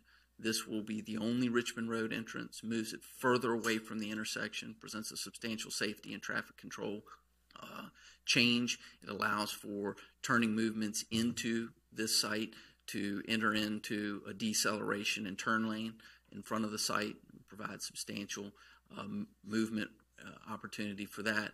There's currently an entrance to the site on Lightfoot Road in the vicinity of this area. We are closing that, as you can see, moving it as far to the rear of the site as we can, removing the ability to make a left turn into the site, which cuts down on a conflicting movement that would create traffic concerns. So restricting it to right in, right out, and left out only, and again extending this turn lane all the way to the railroad track. So some substantial traffic improvements, which we are based on our traffic analysis with these improvements and some signal timing adjustments and optimization, coordination, we can preserve the existing levels of service in the no build and build scenarios. So we would not degrade the level of service at the intersection for the after the build condition. So to sort of conclude, what we would humbly submit are the project benefits. It's consistent with current zoning and the comprehensive plan.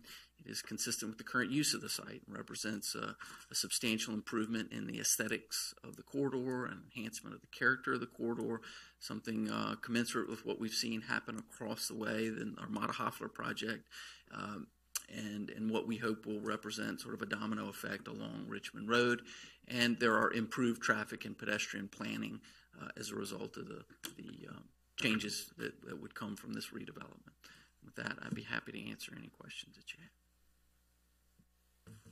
I was wondering if there was, and I'm looking to see who might be able to answer it, and if there is a U-turn allowed if you're traveling eastbound.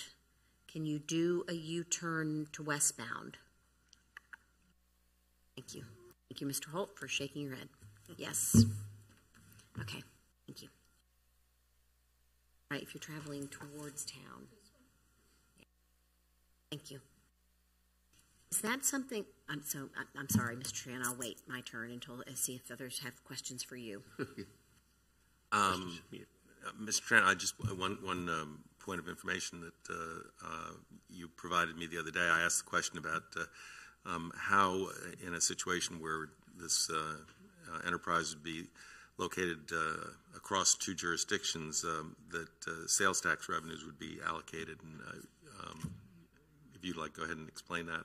I will research the answer to that question, expecting it would be of interest to the board. And I conferred with Mr. Kinsman to make sure I wasn't giving any improper or inconsistent advice to the board. But it's interesting. There's a statute actually on point and an older but still valid, based on our analysis, tax commissioner interpretation or letter ruling on it.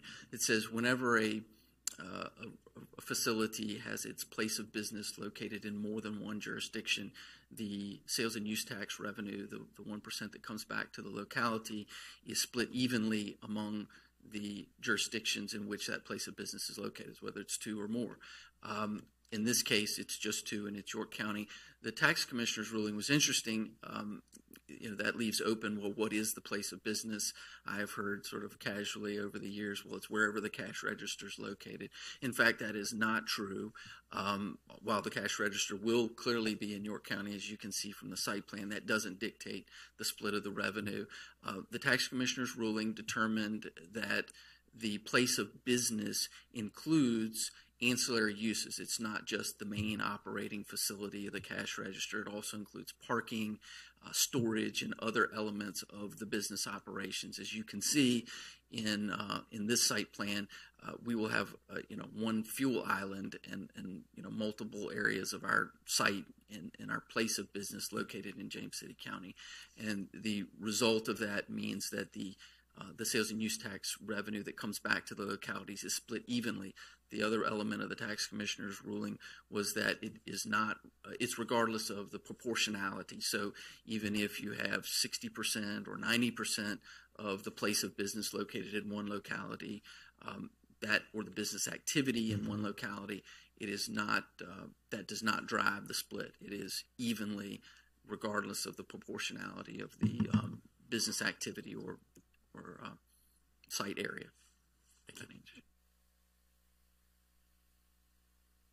Questions? Okay. Okay, our next speaker is Jack Fowler.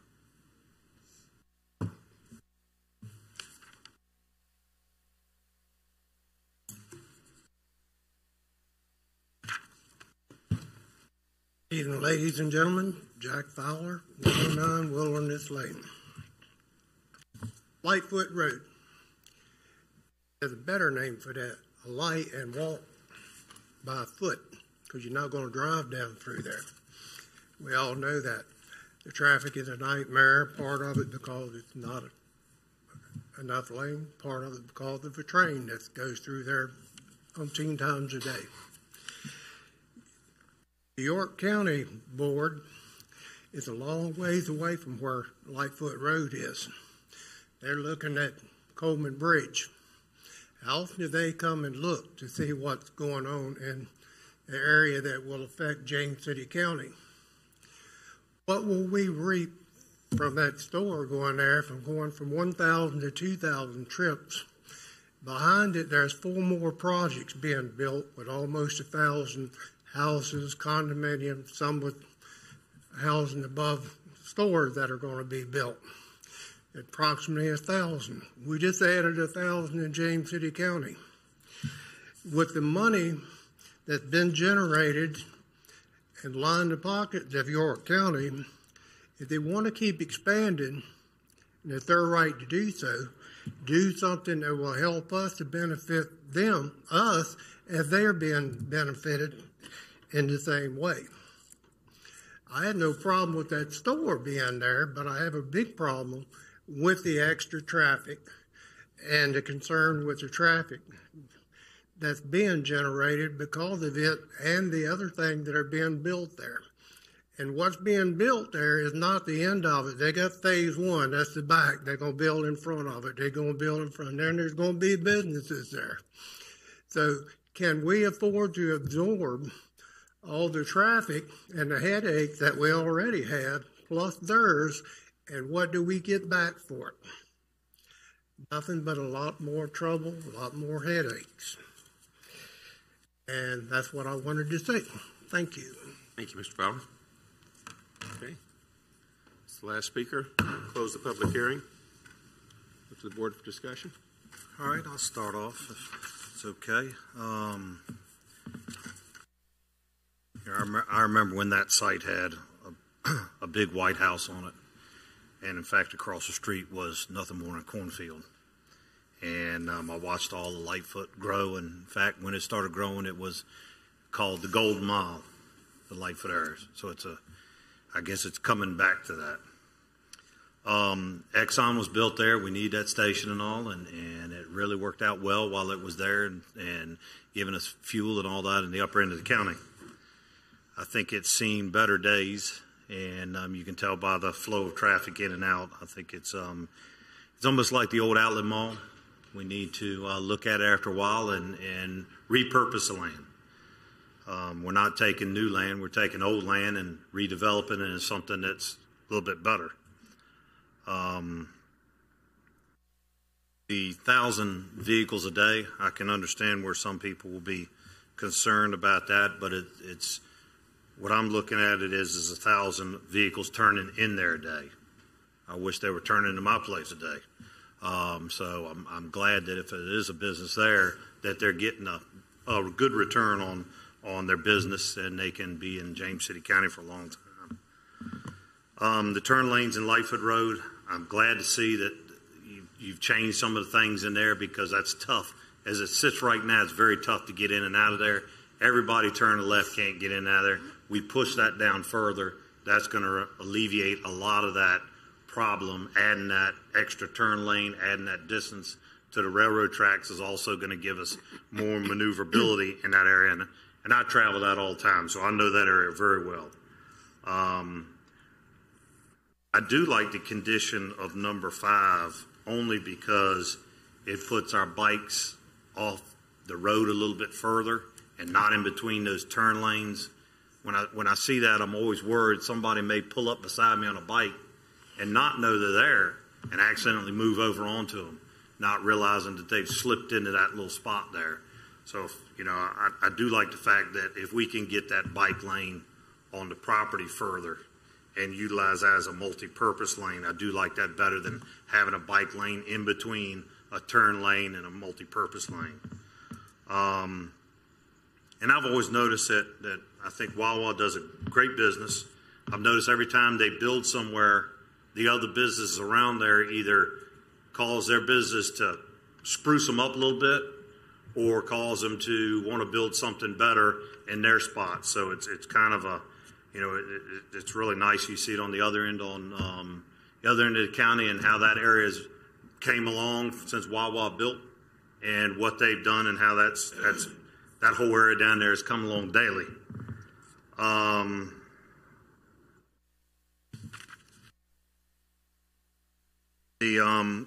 do like to, and in fact, I talked to a couple of the supervisors in York County and about the tax revenue that we'll be splitting. They think they're going to get the lion's share, but I said no, it'll be a split. So welcome, partner. I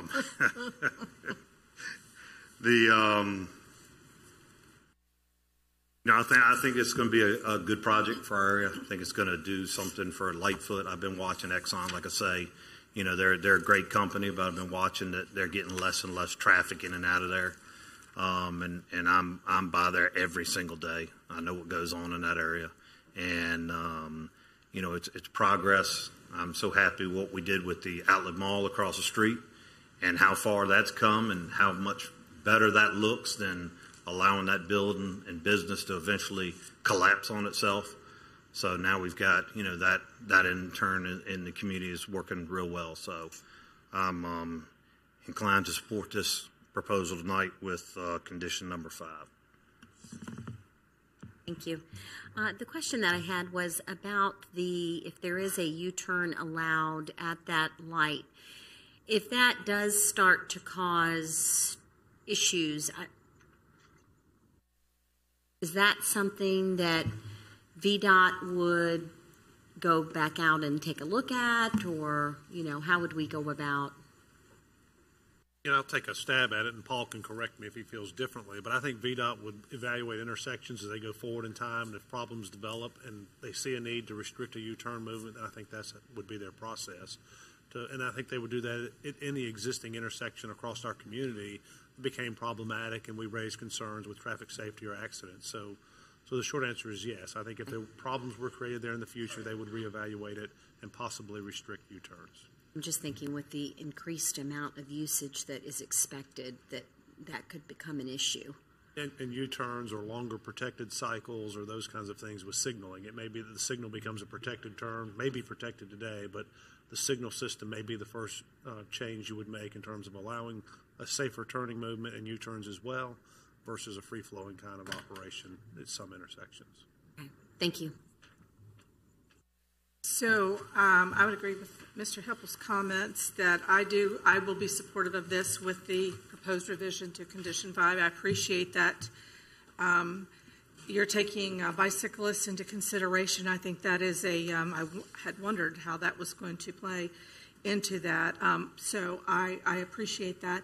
And I think with the additional, when we're thinking of 1,000 people, I don't see people pouring in from all over the place to go to that Wawa.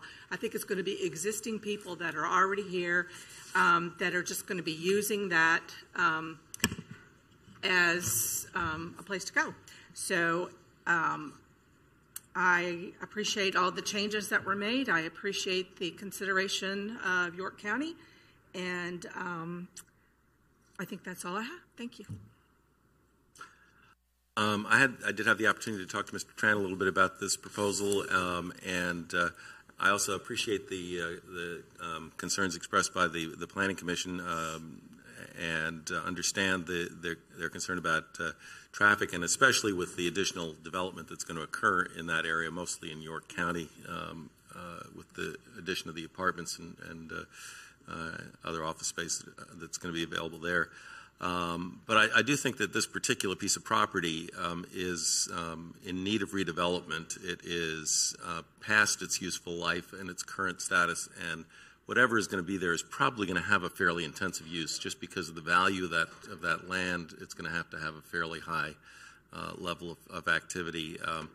And recognizing, as Ms. Larson says, that there is an opportunity to reevaluate if it turns out that we run into bigger problems with U-turns. I think unfortunately, it's just one of those intersections that's going to it would be requiring a lot of monitoring over the next few years. But I'm going to support this application tonight. And I'll be very brief. I agree with my fellow supervisors that the redevelopment aspect of this is very appealing. I was especially grateful that the applicant worked with staff to adjust the concerns we had earlier, and I'll be happy to support it with the inclusion of condition number 5. Okay. For motion from the board? All right. I'll make a motion for approval with the proposed revision to condition 5 being added. Ms. Sadler? Aye. Ms. Larson? Aye. Mr. McGlennon? Aye. Mr. Hippel? Aye. Mr. Eisenhower? Aye. Motion carries. And I'll query the board. Are you interested in a very short break? Okay, we'll take 5 minutes at most. Thank you. Be right back.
Back to order.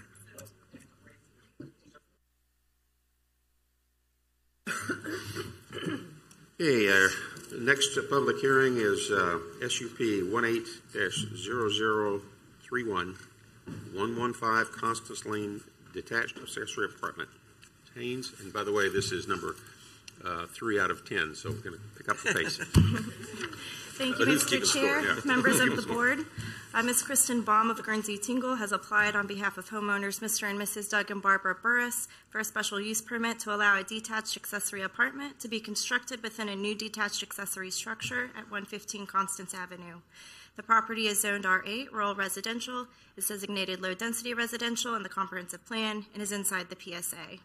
The R8 zoning district allows detached accessory apartments as a specially permitted use in accordance with Section 2432 of the zoning ordinance. Staff has reviewed the proposed design and finds that all requirements have been met. At the February 6 Planning Commission meeting, the applicant requested that condition number 2, which required that a permanent certificate of occupancy be issued within 24 months, be extended to 36 months. Staff had no objections to this request, and the Planning Commission voted 7-0 to recommend approval. Staff finds the proposal to be compatible with surrounding development and consistent with the comprehensive plan and zoning ordinance. Staff recommends that the Board of Supervisors approve this application subject to the proposed conditions. At this time, I'll be happy to answer any questions you may have, and the applicant is also available. Questions for staff? Okay, Mr. Kraft? Evening, Mr. Chairman, members of the board, and as you heard from Ms. Haynes' report, the Planning Commission did vote unanimously for approval. We thought it was pretty straightforward, and there was very little discussion on this particular item, with the exception of recommending the extension from 24 to 36 months for the certificate of occupancy. Thank you. Any questions for Mr. Kraft? Thank you, sir. Okay. And we will open the public hearing, and the applicant is available if needed. Does you have any questions for the applicant? Okay. Thanks. And that's acceptable. We'll close the public hearing then, and look to staff, look to the board for discussion. I would just move for approval. Okay. Move for approval. Ms. Larson? Aye. Mr. Hippel? Aye. Ms. Sadler? Aye. Mr. McGlennon? Aye. Mr. Eisenhower? Aye. Motion carries. Okay. Next is SUP 18-0032, 3020 Ironbound Road, rental of rooms. Ms. Haynes? Thank you again, Mr. Chair, members of the board. Mr. Ryan Newsom has applied for a special use permit to allow the short-term rental of up to 2 bedrooms in an owner-occupied single-family home at 3020 Ironbound Road. The property is zoned R8, rural residential, is designated low-density residential in the comprehensive plan, and is located inside the PSA. The owner and his family will continue to reside in the home and will be present at the time of rentals. Staff considered the home's location, parking provisions, and screening all to be favorable factors in the evaluation of this application.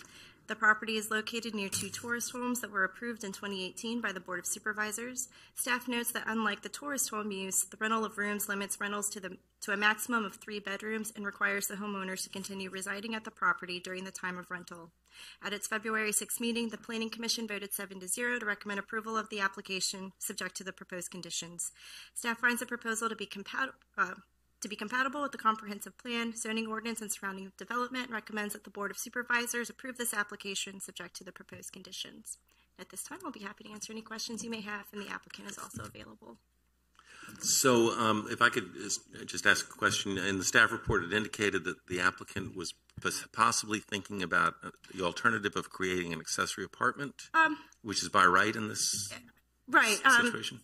So there is a section of the home that they do have an application in for an accessory apartment, and it's going through that review process. We didn't find that there would be any inconsistency with the rental of rooms. If they can't legally have an accessory apartment, the CO would be issued, as the house is. So I guess I'm just trying. So this would negate the action if we took this action tonight and they went ahead and did the accessory apartment. No, they would still have 2 bedrooms within the home. Okay. So it doesn't really matter if we do this. They're going to have to make a choice at some point. The 2 bedrooms exist legally as is, and then if they can get approval for the accessory, so they would do both. The rental space would be where the proposed accessory apartment is, which would be by right. So I'm maybe I need the applicant. I don't to just explain. So would all of those places? So then it's the be? same. It's the same 2 bedrooms, right? It's the same 2 bedrooms. There was an original home, a 2-bedroom home. An addition was built onto the home. So in the footprint of the original home, there's an application in to convert that into an attached accessory apartment, which must meet certain standards in Section 2432. Right. I think the question John's asking, would they rent the 2 rooms plus the accessory? No, the 2 rooms are the accessory apartment. Okay. It's not additional rooms. So, but they would have to make a choice at one point or another, or could they have the accessory apartment and use it for the rental of rooms? If they use the 2 bedrooms within the accessory apartment, that would be the 2 rooms. They couldn't get 2 more rooms on the other side of the house. I think I understand. Any more questions for staff? I had a question, but I've managed to confuse you entirely. But it's not your fault. It's all right. I do know that if at any time there is a plan to change from a tourist home to what they're doing now, then they know that they will have to then come back right before us. If they would like to add additional rooms if they're not to going to the be rental there, of rooms, if they're not going to be there, they wouldn't qualify as rental of rooms, and there would be a compliance issue. and they understand that would. Yes, they understand that they plan to, and they've acknowledged that they will live in the home at the time of rentals. Okay. Right. Any more questions for staff? Mr. Kraft? Evening once again. The Planning Commission did vote unanimously to recommend approval. At the time, the only item for consideration was the rental of rooms. There had been no discussion of the accessory apartment, so we didn't get into that debate at all. However, there were no speakers during the public hearing, either for or against the project. I'm happy to answer any questions if anyone has any. Thank you, Mr. Kraft. Okay, we'll open the public hearing. Do you have any speaker cards? This one? Okay. Close the public hearing, and we will look to the board for discussion. I would move for approval. Mr. McGlennon? Aye. Mr. Hippel? Aye. Ms. Sadler? Aye. Ms. Larson? Aye. Mr. Eisenhower? Aye. Motion carries. Okay. Next is number 5, our Z180006, Ironbound Crossing Rezoning. Mr. Lundinger. Thank you, Mr. Chairman and members of the board.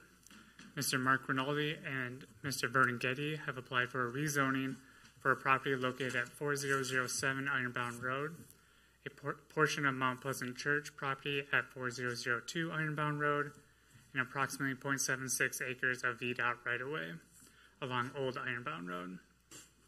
The properties are across from Courthouse Commons, Newtown, and near the Monticello Avenue and Route 199 interchange. This proposal is to rezone approximately 0.74 acres of Mount Pleasant Church property, the 0.76 acres of VDOT right-of-way from R8 rural residential to B1 general business with proffers and amend the existing B1 proffers. The applicant is working with VDOT to purchase the 0.76 acre VDOT right-of-way to be combined with the existing property to create a 1.93 acre parcel shown as Area 1 on the master plan. The church property is Area 2 on the master plan, and both properties are designated mixed use on the comprehensive plan and are inside the primary service area. The applicants have submitted design guidelines and approved by the Newtown Design Review Board and the Planning Director. This proposal does not have a specific use at this time. However, Area 1 is being rezoned for commercial use and office use. Area 2 is being rezoned for overflow parking and accessory uses to the church, as they are by right in B1. The proposed master plan allows up to 45,000 square foot building development with a maximum of 20,000 square feet of commercial and 25,000 square feet of office in Area 1. The proposed master plan will allow for 3,000 square feet of institutional use for the church property. On January 2nd, the Planning Commission recommended approval for the application 7-0. Staff finds this proposal to be compatible with surrounding development and consistent with the 2035 comprehensive plan and zoning ordinance. Staff recommends the Board of Supervisors approve this proposal subject to the proposed proffers. I'll be happy to answer any questions you might have, and the applicant is here as well. Thank you. Questions for staff? I just have one. I just want to clarify the question of, I noticed in the application that there was a reduction in the buffer on Route 199. I'm assuming that's the exit ramp area, and it's probably the church parking area, is that right? So there's actually a reduced buffer all the way around. Yes, that is correct. So it's not just along 199, it also goes around the whole property, is that right? Except for where it butts up against JCSA's property, so right-of-way property only. And we feel that the 35-foot buffer is enough to screen the traffic from the construction. That's correct. The new buildings. They submitted the design guidelines to have similar design guidelines as Newtown and Courthouse Commons.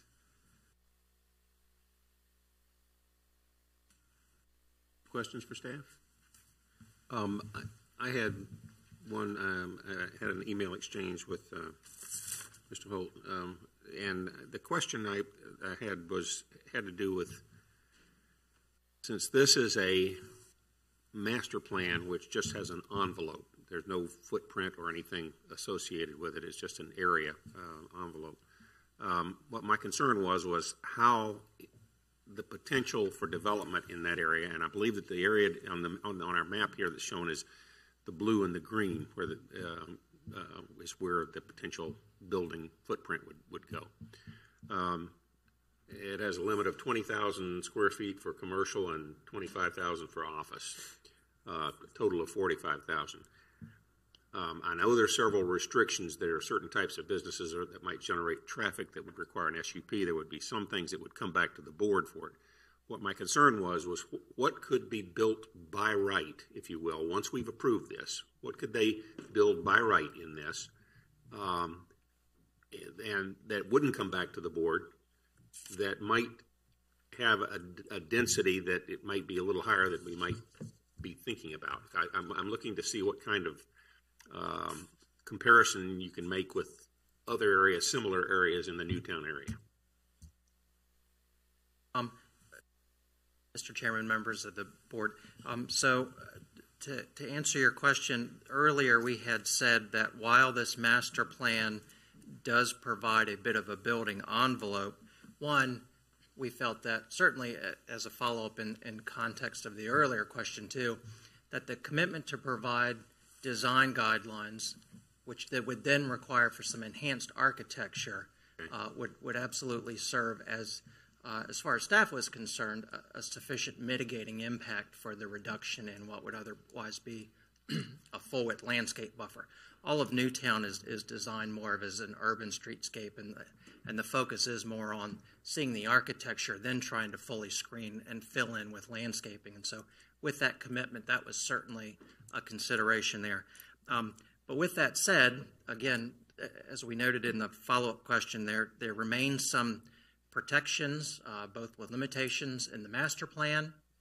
There also remain protections that still remain out of the James City County zoning ordinance in terms of a commercial SUP for if a proposed use was generating significant traffic or ones that would meet the threshold for commercial SUP. In addition, the applicant has, and the applicant can speak more to this, has proffered out a number of by right uses that are otherwise allowed in the B1. So as you see in your staff packet, some of those include contractors' offices, hotels, motels, limousine services, et cetera, et cetera. So, the remaining uses more than likely would be those that are consistent with those that are on that corridor and that you would find within Newtown. Thank you. Appreciate that. Any more questions for staff? Okay. Mr. Kraft?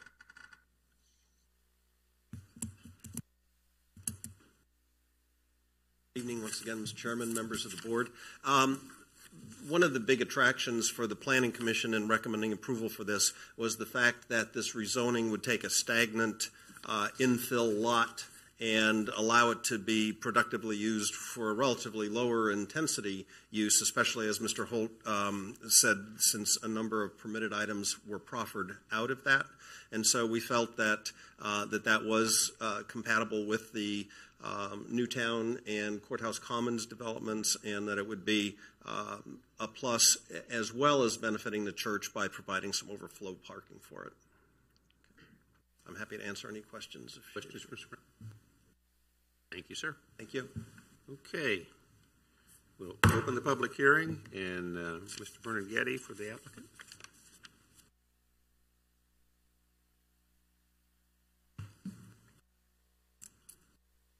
Mr. Chairman, members of the board, I'm Vernon Getty. It's my pleasure to be here representing the applicants. A number of folks are also here. Willie Saunders is one of the trustees of Mount Pleasant Baptist Church, Mark Rinaldi with Bush Construction, and various members of the development team. The existing zoning of this property, the G Square property, for a 5-story office building was approved in 2002, and you can see the architect's rendering at the time. You see the 4 stories. This is a view from Monticello. There was actually a story of underground parking underneath this. Unfortunately, while it was a neat plan, it proved not to be financially feasible, and here we are 17 years later, and the property remains undeveloped. You've seen this. This is the existing G Square property, of course, the JCSA water tanks, the cul-de-sac, and this is the Mount Pleasant property. And as luck would have it, you can see the need for the overflow parking when this photo was taken. Mr. Rinaldi's been worked with VDOT for the better part of 2 years to secure their agreement to abandon that big cul-de-sac you see there, which is rarely used, and to sell it to G Square, the adjoining property owner. The goal of this application is to permit low-intensity commercial office development on the combined parcel and to provide overflow parking and perhaps things like a gazebo or picnic area for the church on their property. There is no use in mind for the property at this point. The goal is to get rid of the old zoning, frankly, and make this more of a marketable piece of property. You see the plan shows the setbacks, and as Paul mentioned, there is a reduction around. Mr. McGlinnan, you were looking at the 35 feet here.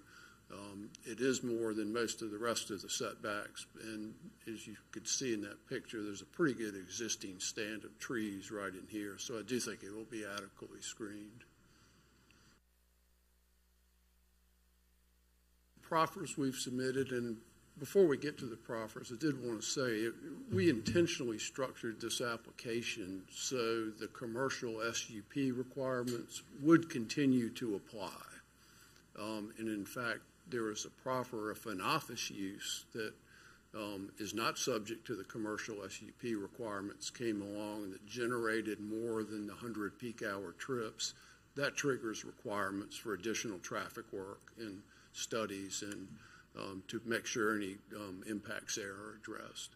But with the proffers, as they've discussed, we did limit uses. The master plan and design guidelines have been reviewed and approved, both by your staff and the Newtown Design Review Board, and final plans have to go back through that same process.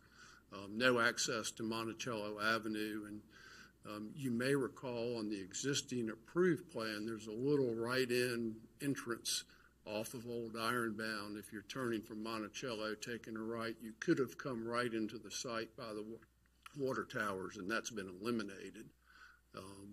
There's a proffered water conservation plan, and proffers providing for any necessary traffic improvements.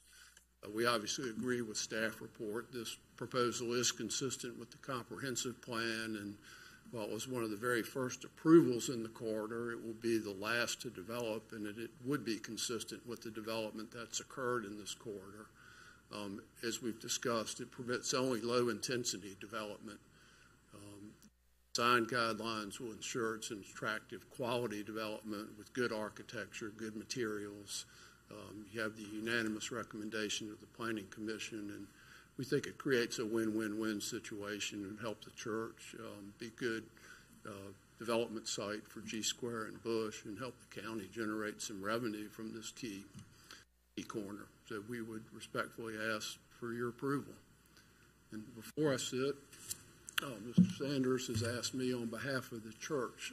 They've worked with Mr. Rinaldi for a couple years on this and to express their support for the project. So I would do so on behalf of the church as well.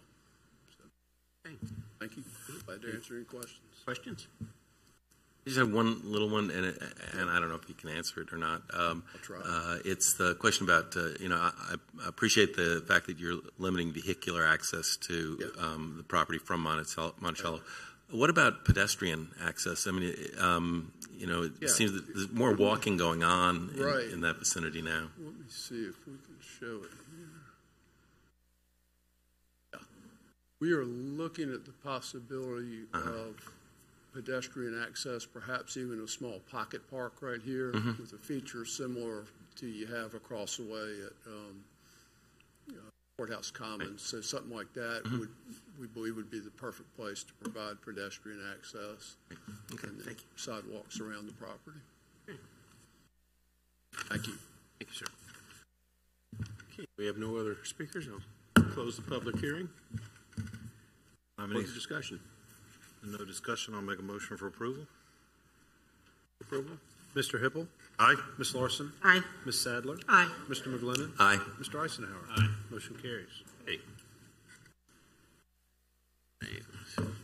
Now down to number 6, Z190001, Powhatan Terrace Proffer Amendment. Ms. Haynes.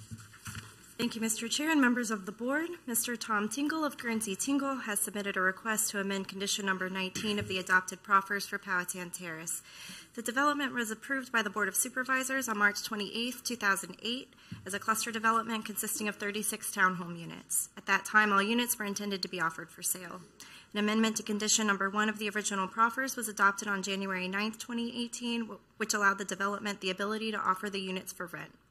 Per the applicant, Powhatan Terrace is being developed with the use of the Low-Income Housing Tax Credit, or LIHTC program, an affordable housing tax credit program administered by the Virginia Housing Development Authority that focuses on rental housing. Currently, Proffer 19 requires at least 3 affordable units to be offered for sale. Staff notes that this proffer was accepted prior to the adoption of the Housing Opportunities Policy. The applicant has determined that having 3 units for sale could disqualify the project from LIHTC and therefore has requested to revise the proffer to instead require at least 8 affordable rental units with rates at or below 60% of AMI, consistent with LIHTC program guidelines, with annual verification of rental rates to the planning director for 30 years. The proposed amended proffer is a change since the Planning Commission meeting. Originally, the applicant proffered a minimum of 3 affordable units for at least 15 years. This latest proposal better satisfies the Housing Opportunities Policy by confirming that at least 20% of the units will be offered for affordable rates for a 30-year period. At its February 6 meeting, the Planning Commission voted 7-0 to recommend approval of the application. Staff finds the proposal to be compatible with surrounding development and consistent with the adopted comprehensive plan regarding affordable housing. Staff recommends that the Board of Supervisors approve this application and accept the amended proffers. At this time, I'll be happy to answer any questions you may have, and the applicant is also available. Okay. Any questions for staff? I have one question about a few citizens raised the question about whether this project has been reevaluated in terms of its impact on the watershed. Does staff feel comfortable with the fact that changes in additional development, changes in watershed, changes in rain patterns are mitigated enough by this to not be of concern, or are there problems? It is evaluated under the context of today's environmental regulations, so anything that might have changed since 2008, if it applies to this project, it would have to comply with that updated environmental regulation. And I guess I'd like to ask the applicant, I think I'd like to ask the applicant a question about this. In terms, Mr. Tingle, maybe, can I?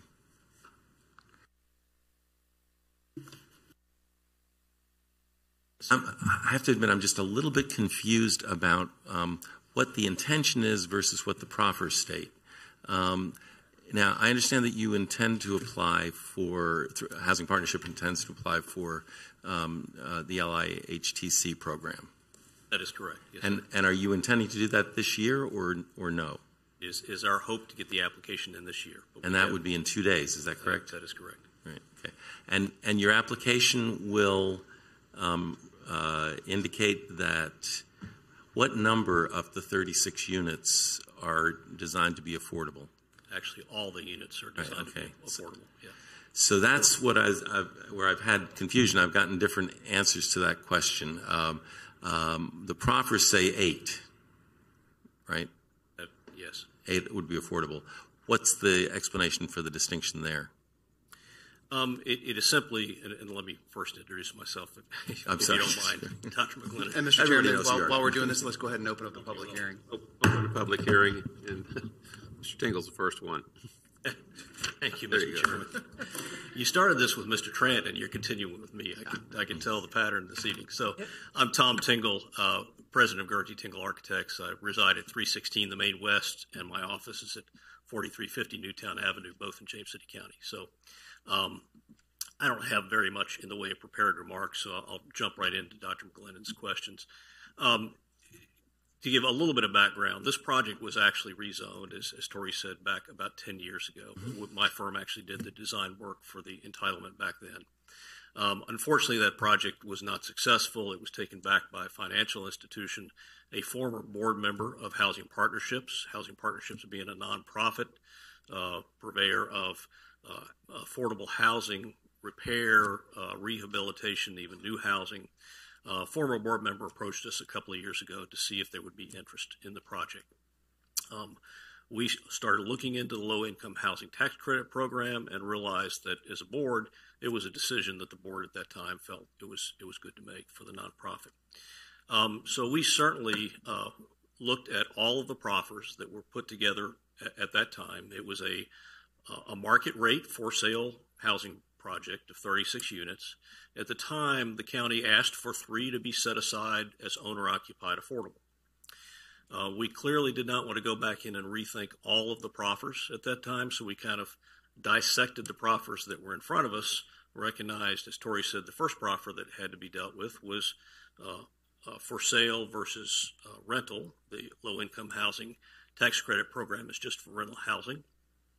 We thought at that time, when we were in front of this board just about a year ago, that we could keep the proffer for the 3 units of owner-occupied. Unfortunately, as we got further into the tax credit program, realized that created numerous complexities, which our consultant told us was going to potentially put the application at risk.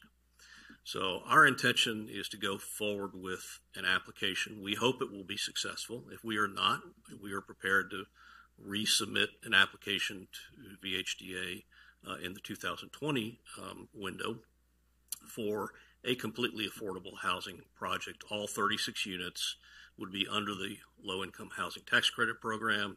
They would be rented at a rate targeted to 40, 50, and 60% of AMI residents.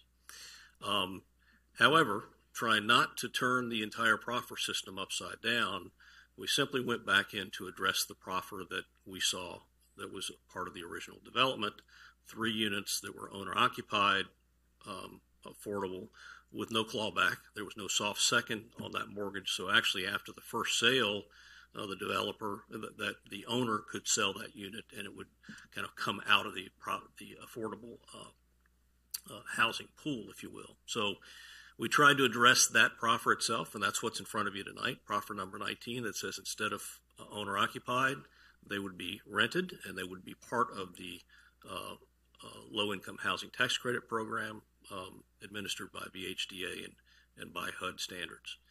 The request came back to us to make a change to increase the strength of that, if you will, from 3 to 8, which we agreed, and we had proposed it as a 15-year affordable window in consistency with the low-income housing tax credit program, and actually increases to 30, so we were fine with that.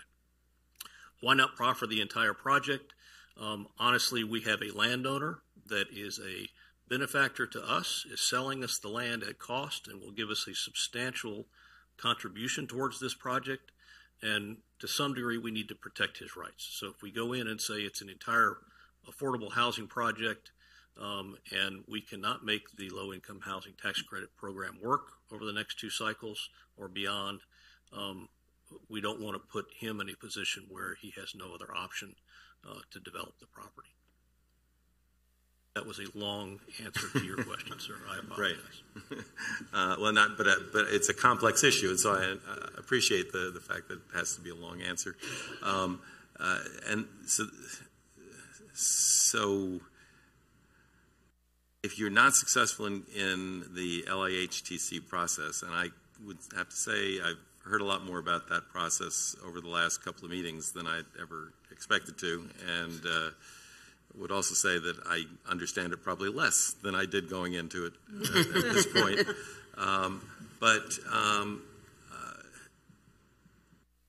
If the proposal is unsuccessful, then this land is rezoned for rental units, townhouse units, or that is correct. Right? Yes, townhouse rental units with 8 of them guaranteed at 60% or below AMI. Is that right? That's correct. Okay. So not to try to question what was done 10 years ago by the Board of Supervisors, but I would submit that you're in better position now with 8 units that are affordable than you might have been 10 years ago with 3 units that were owner-occupied, but were affordable when they would be sold the first time, but not beyond.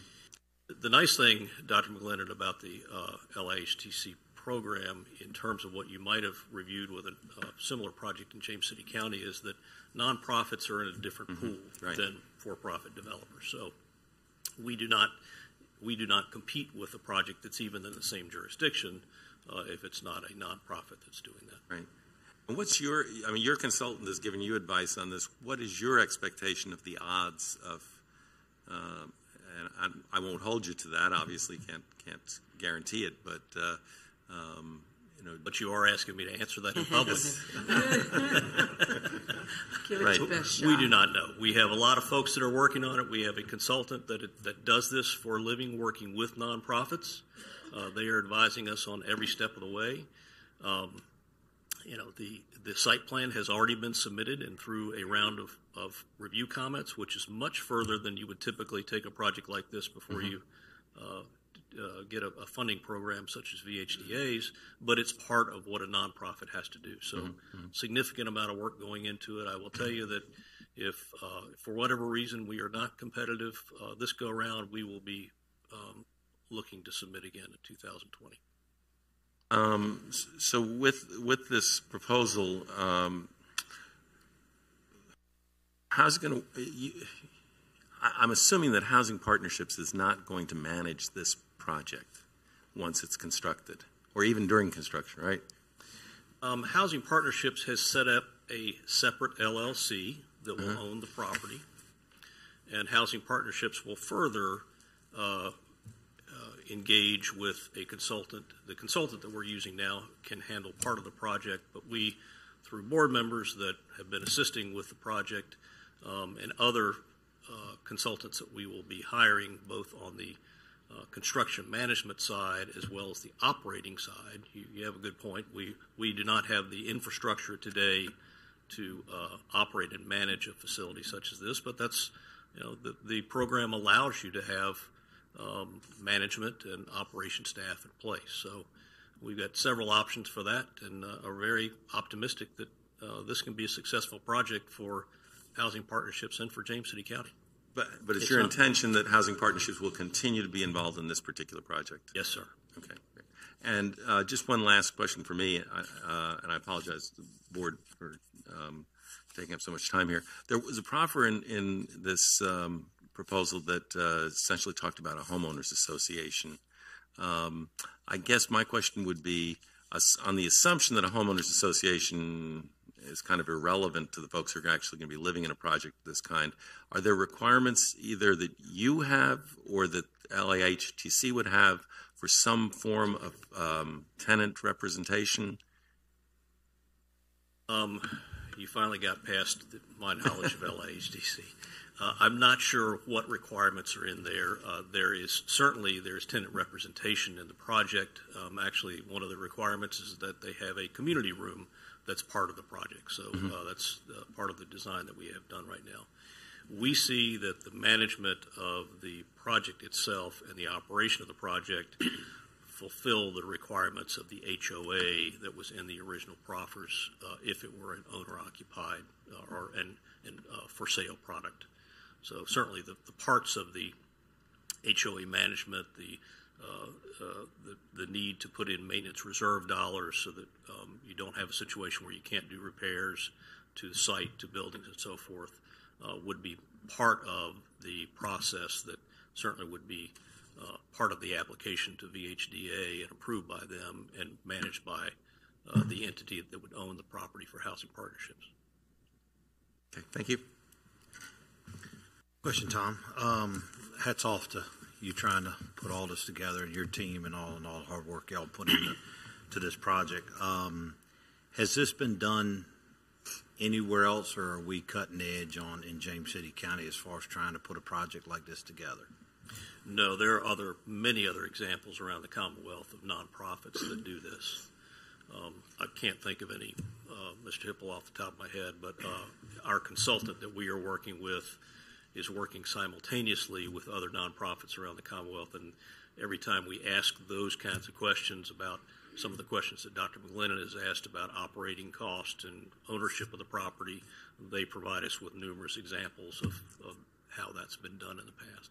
Good, and that's good to hear, because it allows us to know there's more out there that we can tap into to go, hey, what do we need to do here? What do we need to do here? What's our next step, and how do we move this forward? And I think this will be another tool in our toolbox as far as workhouse development and putting people in homes and renting or buying or anything in order to fill that need in James City County. So thank you. My main concern is I just want to make sure that this is going to be a well-managed development. And what role will housing, who's going to manage the upkeep, that type of thing? Ms. Larson, I can't answer the question specifically, but as I said, Housing Partnerships is the developer. We have already established an LLC that will be the owner of the project. And there are funds within the program that allow for operation and management of the facility. Those funds can be used to hire either an outside consultant or hire an employee of Housing Partnerships to do that themselves. This is a long-term hold. The program is not set up to allow a developer, be it a profit or nonprofit, to step in, make this happen, and flip the project within a few years. It certainly is designed for long-term real estate holding. The nice thing that Housing Partnerships does have in the way of resources is 35 years of putting volunteers and part-time folks and experienced contractors and building inspectors and retirees that know how to fix houses. So the one thing that we feel pretty comfortable with is that, you're not going to have to hire an outside person every time you have to go through maintenance repair, or you get that call at 2 o'clock in the morning that the water closet's stopped up. So we think we have our arms around that piece of it pretty well. Thank you. Any other questions? Okay. Mr. Tingle, thank you, sir. Next speaker is Virginia Wertman.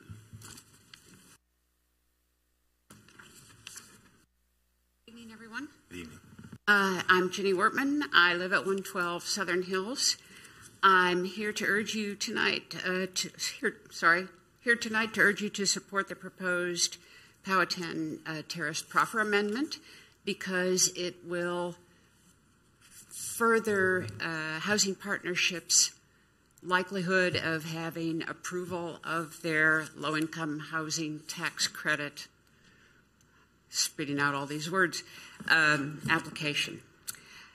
This is a project that's been on your books for a while, but as Dr. McGlennon pointed out, has sort of evolved over the years. But in its present form, it would make a dent in getting resolution to some of our well-established workforce housing needs, especially rental units, which we are short of.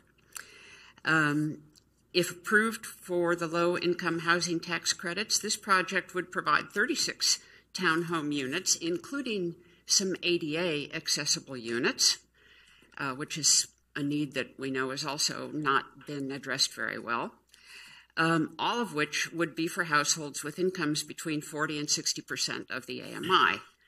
I doubt seriously that James City County could find a more well-established and trustworthy developer for this project than Housing Partnerships, who's been helping in our community for 35 years, providing essential home rehabilitation services, and has been a reliable partner for the county as well as all of the individual people that it's helped. And finally, I couldn't pass up the opportunity to speak in favor of affordable housing 2 months in a row. 2 different projects, 2 months in a row. I don't think that's happened before, so here I am speaking up for affordable housing. Thanks a lot for your time. Thank you. And I will go back, and it's been a long night. Mr. Croft, did I slid right by you to... No offense taken. I'll be brief. The Planning Commission did unanimously recommend approval of this, and the discussion focused on 2 issues, one of which has since been resolved by the applicant. The one issue that came up was whether any of the apartments would be at risk from flooding due to stormwater runoff. And this particular parcel, over 50% of it is not developable, and the apartments will be sited towards the front of the property. And I believe the distance between the lowest sited apartment and the floodplain is 20 feet. So the Planning Commission felt that that was not an issue. The other discussion point had to do with Proffer 19 and the 15-year period of time, which was the initial compliance period for low-income tax credit housing programs, but the applicant has since changed it just for consistency purposes, I understand. And so that discussion has been taken care of on the part of the Planning Commission. Thank you. Any questions for Mr. Croft? Okay.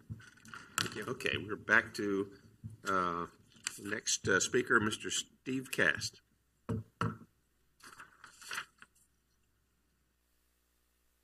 Good evening, everyone. Thank you for allowing me to speak tonight. I'm Steve Cass, President of United Way of the Virginia Peninsula, and I'm here in support of the Powhatan Terrace Proffer Amendment. Housing Partnerships is a certified United Way agency, and they've been a great participant in our efforts. Their goals align with our goals in the community of making sure that everyone has a home, a full range of affordable options, so that they can live a nice, sustainable life and help develop the workforce in our community. I just want to tell you I'm impressed by the work that you've done recently, and as a recent public servant, chair of a school board, I thank you for your service in the community. I know it takes time and compassionate leadership, but we appreciate that.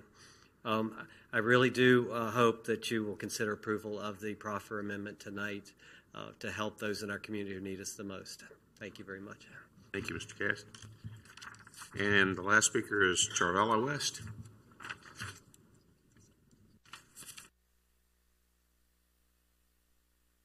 Hi, Charvella West, 206 Louise Lane, Towne, Virginia. Good evening, Mr. Chairman, members of the board.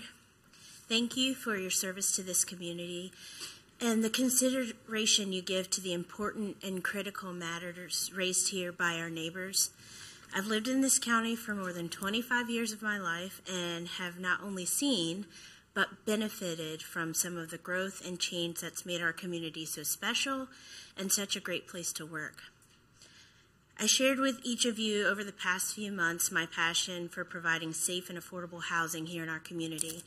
In that time, I also had the opportunity to hear from you how important affordable housing is to our economy, to our seniors, and those who work here. It's a relief to know that you appreciate this need, which is evidenced by the commission of the Workforce Housing Task Force and the approval of Oakland Point. Tonight, I want to encourage you to stay the course, keep an open mind, and stay diligent in doing what's best for everyone in our community. This proposed development has the potential to make a meaningful difference in the lives of parents and children who may otherwise be tethered to the cycles of poverty and financial burden that plague so many of the working families in our community. Having called through the list of apartment complexes provided on the James City County Housing website, there were less than 20 two-bedroom units available for less than $900 a month. And regardless of price, only 2 3-bedroom units available for rent. I grew up in affordable housing apartment complex right here in the county.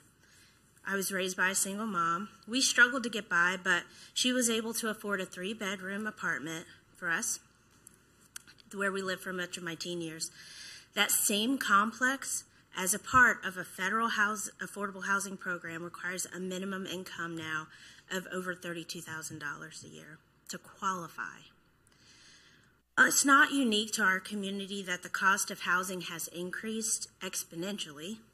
We have a chance here to preserve the health and quality of life for our neighbors, not just those who need affordable housing, but for those who share public schools with our children, who work side by side in our offices, on our campuses, or in hospitality, for business owners and patrons alike.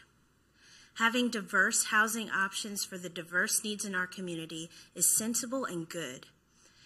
While this development appears to have a minimal impact on the surrounding area, as evidenced by the lack of opposition tonight, minimal impact on the traffic or schools, I hope that you won't also assume that it has a small impact on the need.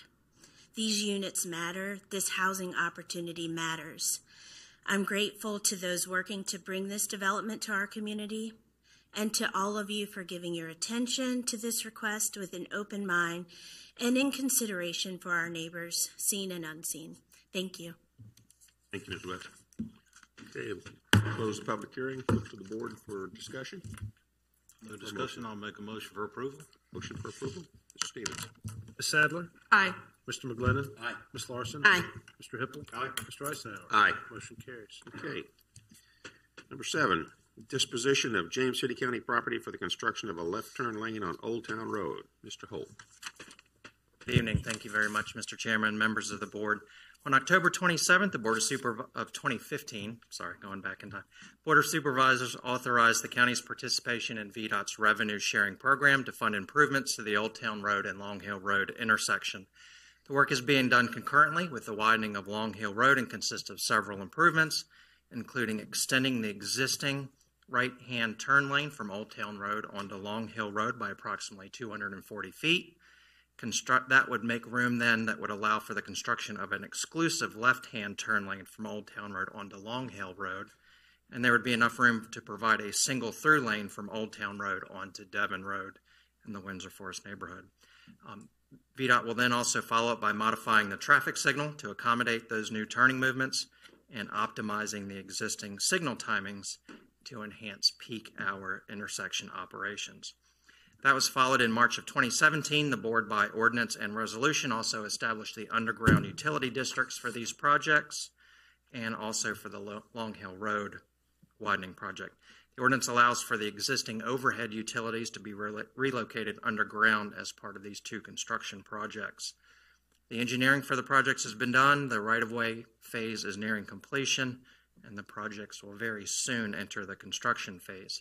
For the Old Town Road project, additional right-of-way is needed from 2 county-owned properties to make room for these turn lane improvements, and the corresponding utility easements are also needed.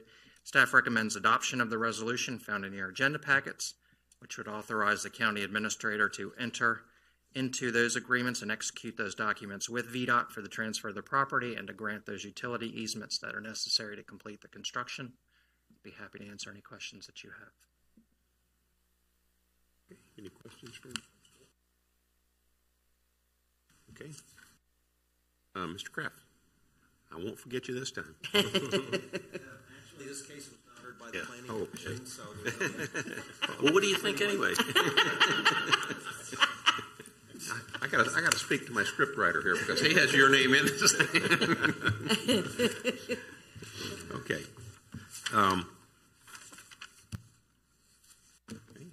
We'll open the public hearing. Speaker cards. Close the public hearing. Motion for approval. For approval. Stevens. Ms. Larson? Aye. Mr. Hippel? Aye. Mr. McGlinnan? Aye. Ms. Sadler? Aye. Mr. Eisenhower? Aye. Motion carries. Okay, number 8.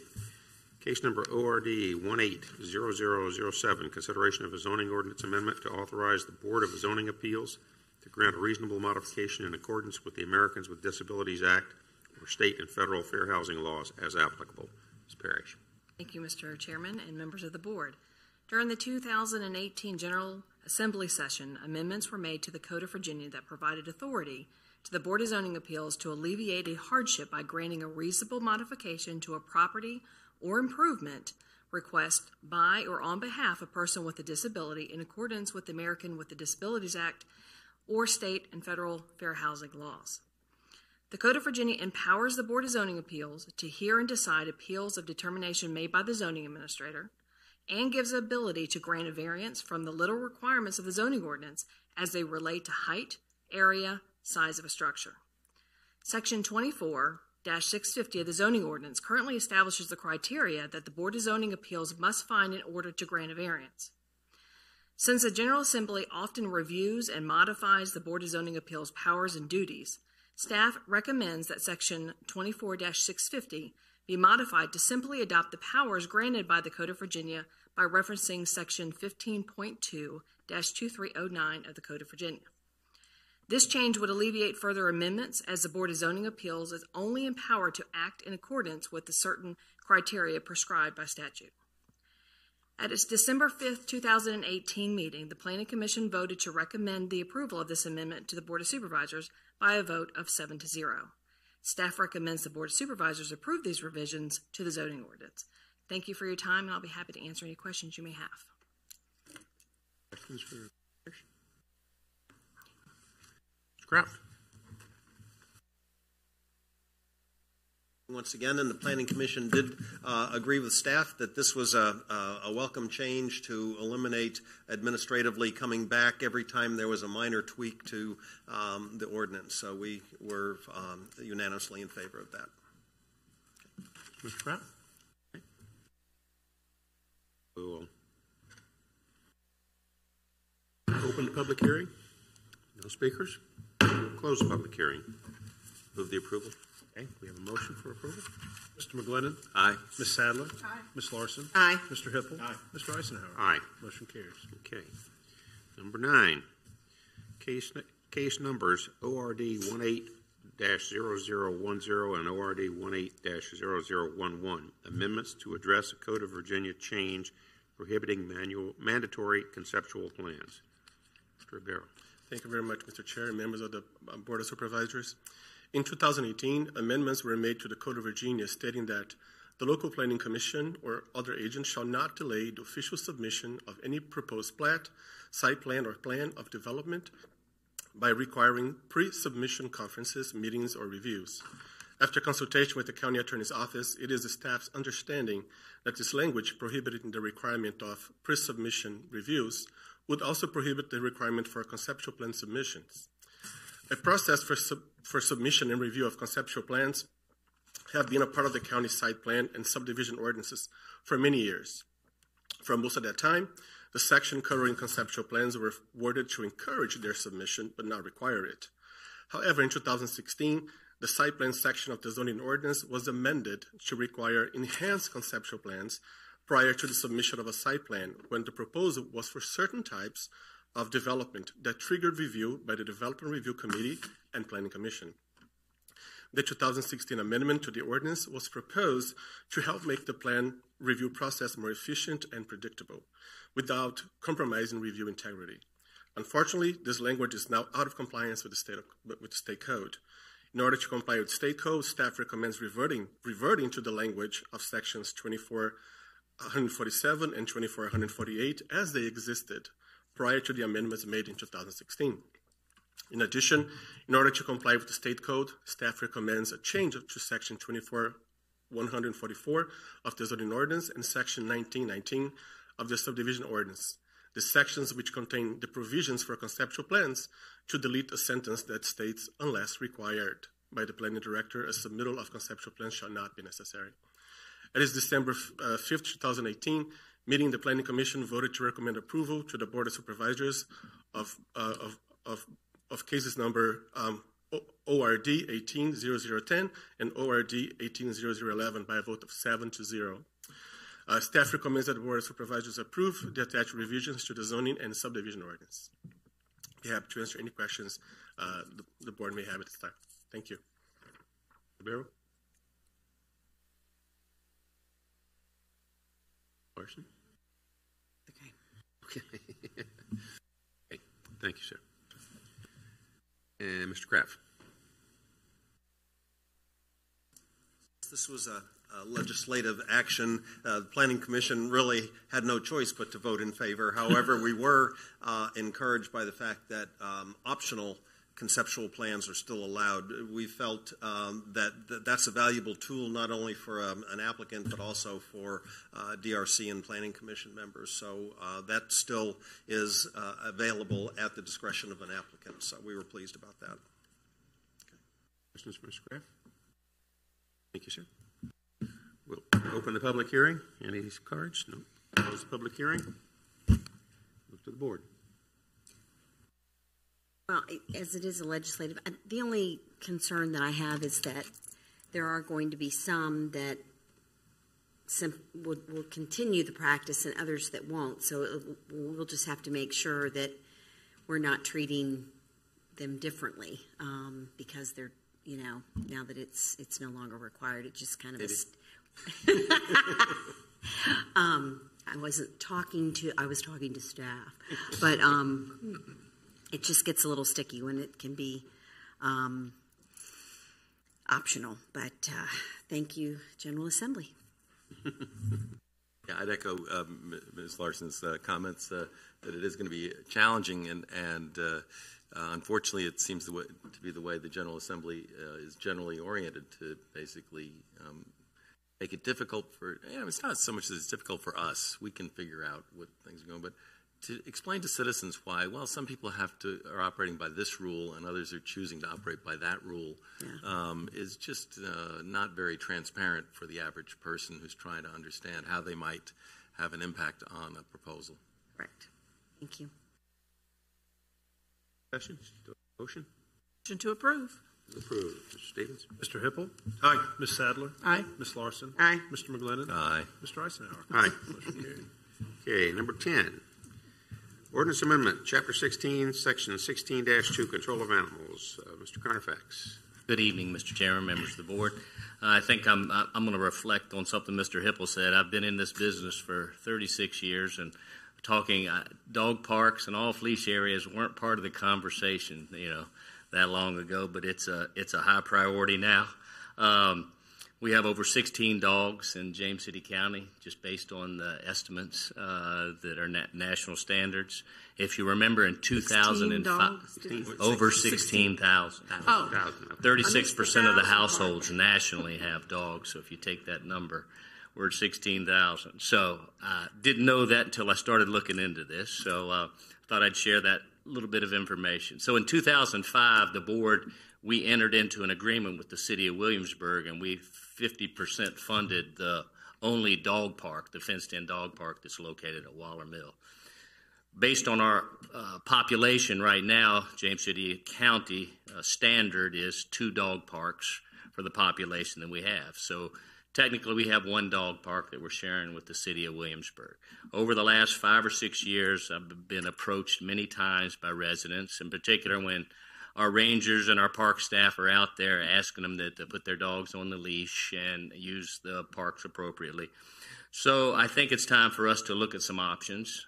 We do have a dog park in an approved master plan at Freedom Park. It's on the backside, if you remember, around where the transportation area is. So I think what I would like to try, I've looked at it nationally, they're offering off-leash areas in some parks around the country. Chesapeake is one of the local parks that have one. Virginia Beach also has a couple. They're very popular. I think it's worth us trying, but in order to try that, we need to amend an existing existing ordinance that we have, 16. So I'm asking the board to consider this. I'd like to try it for this season coming up. We're going to try it at Upper County Park, Veterans Park, Jamestown Beach, and Chickahominy Riverfront Park. I've provided you with some maps to show the location. The dogs will be required to have all of their shots and all of that. Staff will be patrolling them. We are not manning each site. The rangers and park staff will be going around. If we have issues, then we can discontinue it in any time. We've run this through our animal control officer and our police department to look at it. They're in support of giving this initiative a try. And in order to do so, it needs an amendment change. So I'll be glad to answer any questions you have about the packet of information I've provided, and we'll go from there. And for the citizens, these parks there'll be a section within the park, not the entire park. Yes, sir. There'll be a section in each park. We'll have it signed. We'll have dog waste stations available, so we'll have the bags there. We'll also have signage in each corner and partially fenced-in area. It will not be fully fenced. It will be partially fenced, so the person will know where the dogs are allowed and where they're not. Thank you. So where they're running loose, it will not be fully fenced? Correct. These will be unfenced, off-leash areas.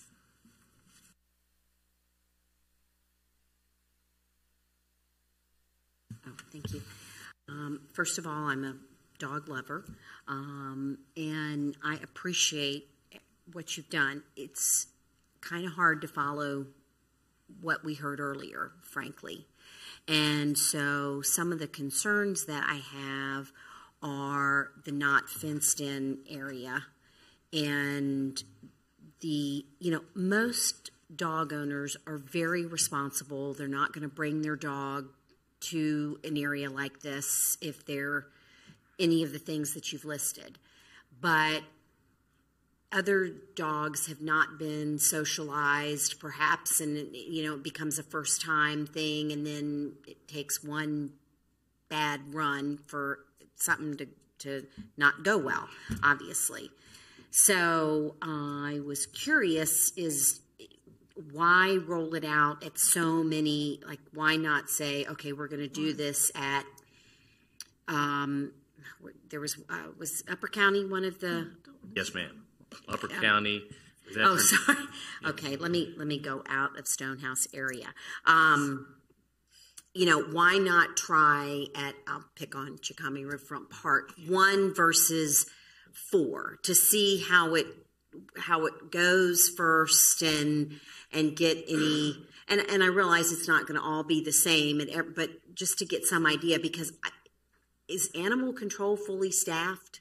We never seem to be able to fully staff animal control, and I don't know the status of it right now. So that's a concern, because your guys and women are busy out at the parks, and so there may come a time when you would need backup from animal control, and I don't know that we're fully staffed in that area. So that's just trying to manage that many locations has got me concerned.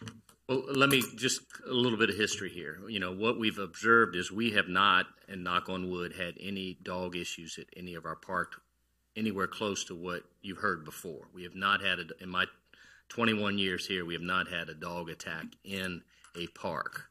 What we have had is quite a few people using their dogs off leash, and we are having to constantly address that issue. Our staff do most of that, if not 100% of it, 99% of it. Either our park attendants or our park rangers will go up and talk to the residents about that. Where they have had this in other communities, they have not had those incidents because, like you said, there's a very small fraction of dog owners that will bring their dogs out to a place like this that aren't socially accepted and get along well with other dogs. So it's not to say that there's always an incident that could occur, and I'm not going to stand here and tell you that that's not a possibility. But from our research, it has not been an issue in other localities that have been doing this for several years. Yes, we talked about only trying it at one park, and that is an option. We could try it at just one park.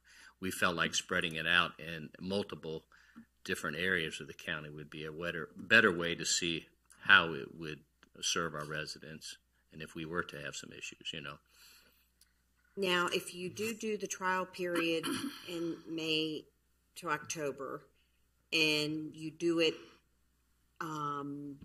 at every location that you've asked, would you come back and give a status update on to how it went, or in the meantime, if it's June and it's not working at X, would you let us know that?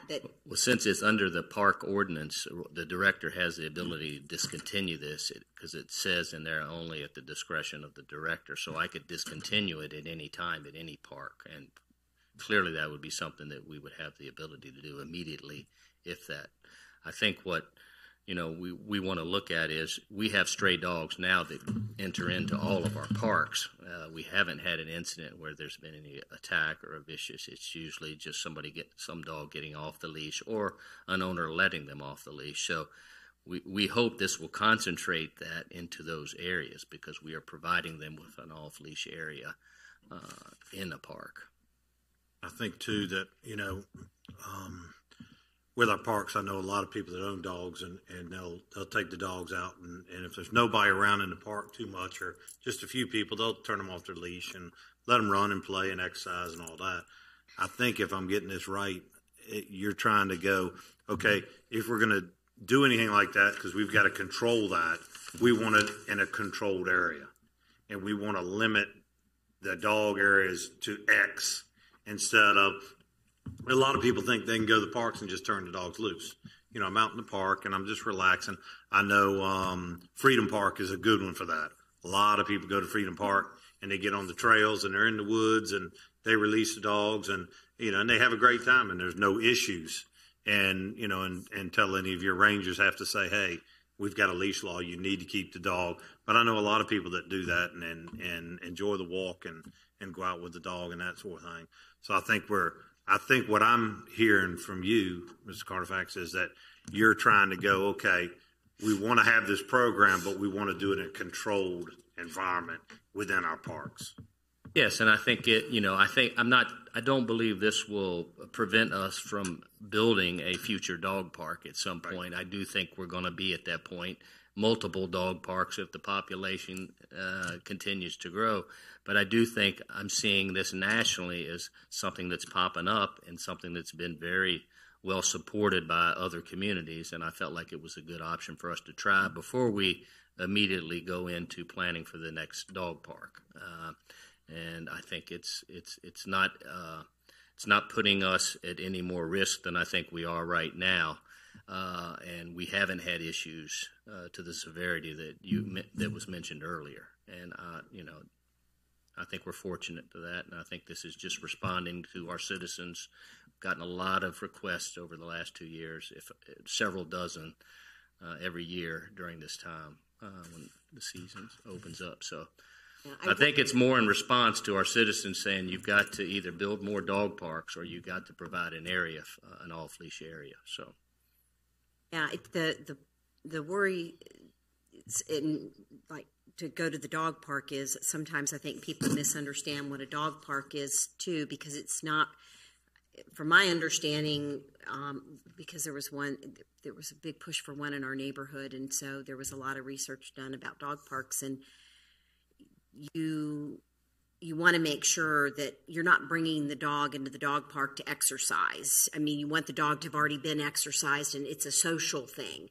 This off-site area, off-leash area, sorry, may be a little bit more of a exercise. Larger area than a typical neighborhood dog park. Yeah, so, okay, thank you. Mr. Chairman, I do have the answer to your animal control question, if I could share that. We have 2.5 positions. One is filled. The other full-time position, we have an applicant going through the process, and the part-time position is not filled at this time, but we'll continue to work through that, and I'm sure police will. We need them all in my district. Yes, ma'am. Yes, ma'am. Thank you. Sure. Mr. Carfax, could you help me just understand a little bit better what the physical description. Character. Yes. So what we envision happening is on each corner, it'd be a rectangle of different sizes, like at Veterans Park, since it's a smaller area. It'll be a smaller area that'll have split rail fence on each corner, and then midway down each side we'll have another section of split rail fence with some signage in multiple areas and way stations for the dog owners to use. So it will be very visible. And so it's contained except for the entryway, basically, where, is that right? No? So it's just a visible that shows the four corners. Okay. And then we have a partial fencing midway down each side. That's what we envision. Just to delineate it, but delineate not to, but not the area, to contain. But not to contain. Right. Yes. Okay, gotcha. Yeah,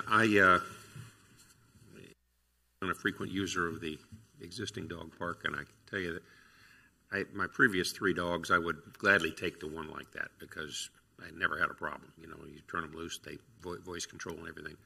My current 2, no way I'm going to turn them loose in that area. I'd never see them again, or at least not for a while. So I understand. I think that what you're proposing probably meets a need in the community. However, I think it will have more limited applicability depending upon the dogs and the dog owners and their confidence in the ability to control the dog. And I would strongly urge that we try to find at least one of those that we can convert into a fenced dog park, because the one out at Waller Mill is quite large, and in fact, dogs get really good exercise. They get these tail chases going, and 5 or 6 of them going around, and mine come back just completely ragged. So it's very, very good for exercise, but it requires in a completely fenced area. So I think we need to consider that at least in the shorter term. Than we. Remember, most of your issues are usually the owner, not the dog. I know. Yeah. Got to train the owner, not the dog. And to that point, I kind of like Ms. Larson's suggestion or thought that why not start with one and see if it's going to work. Just don't let it be in my district. That's all I ask. Well, I've had enough trouble with dogs. Well, the dogs that'll use this park are going to be, dogs that are normally out socializing. I don't think, they're bringing them to our parks now.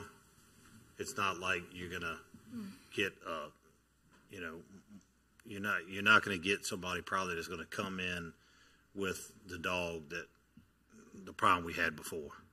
And because we've got people utilizing the parks with their dogs, walking them, enjoying multiple dogs out on. We're just trying to contain it to an area, see how it works.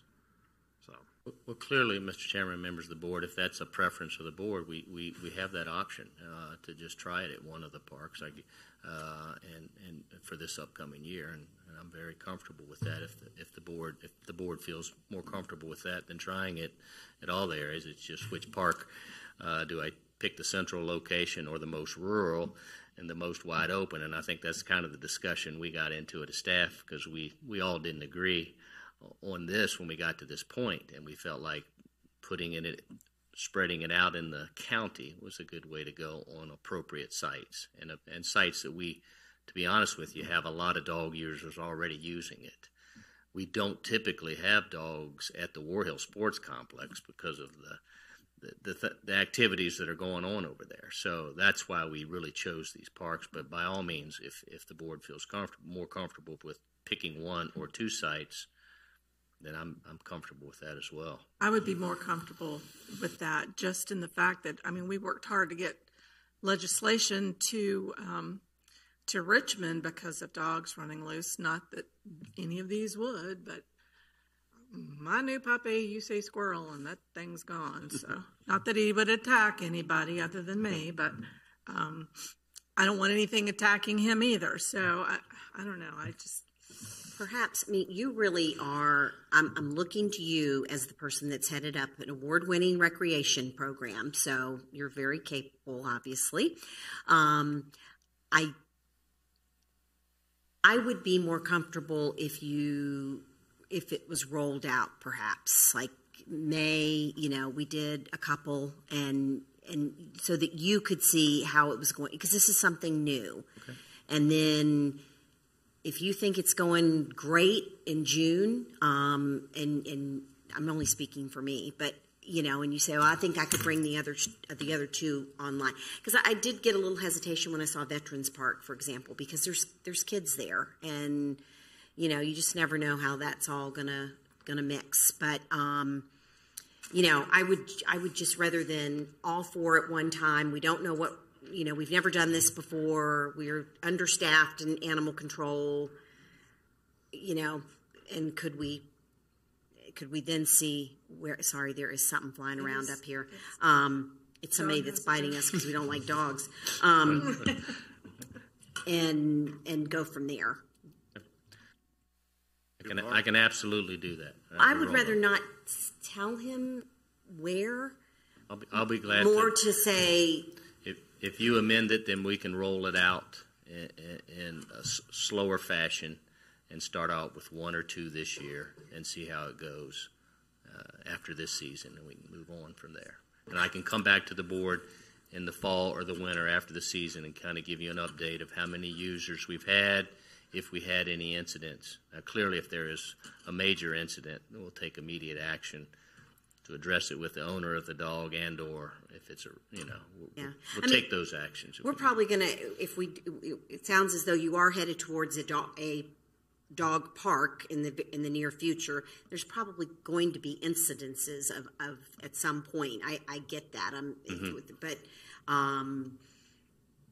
But yeah, I would rather see one, two this year, and then if you come back and say this was a great success, and I'd like to do all four. Yeah. Well, it sounds like I'm fine. It sounds like we're worried about Veterans Park, worried about Stonehouse area up there. So just to be So why don't we say, hey, those two we're concerned about, and then John can pick where he wants to go. But those two areas we're concerned about on the board, and then leave it up to John to come back, report how we're doing on it, where we're going, and. You know what you're doing. I'm good to the board. I mean, that's because that covers what y'all are worried about. I'm happy to. I think John's heard our conversation, and I have complete faith enough to in know you. that he'll be able to exercise his discretion on it. Will do. If he brings something forward, I have confidence that he's carefully researched. Also, want to have a sense of. I want the board to feel comfortable with it too. So. Exactly. And the community. Yes. Okay. We have public hearing. Yes. We'll open the public hearing. No speakers. Close the public hearing. Now I'll move the ordinance amendment as proposed. Okay.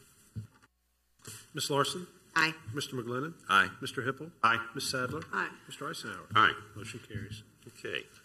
Board considerations. Number one, amend adopted board calendar to add the joint meeting with the W-JCC School Board at 9 a.m. on March 15th, 2019 at the W-JCC School Central Office, and the Community Budget Forum at 6:30 p.m. on April 11th, 2019 at the James City County Recreation Center.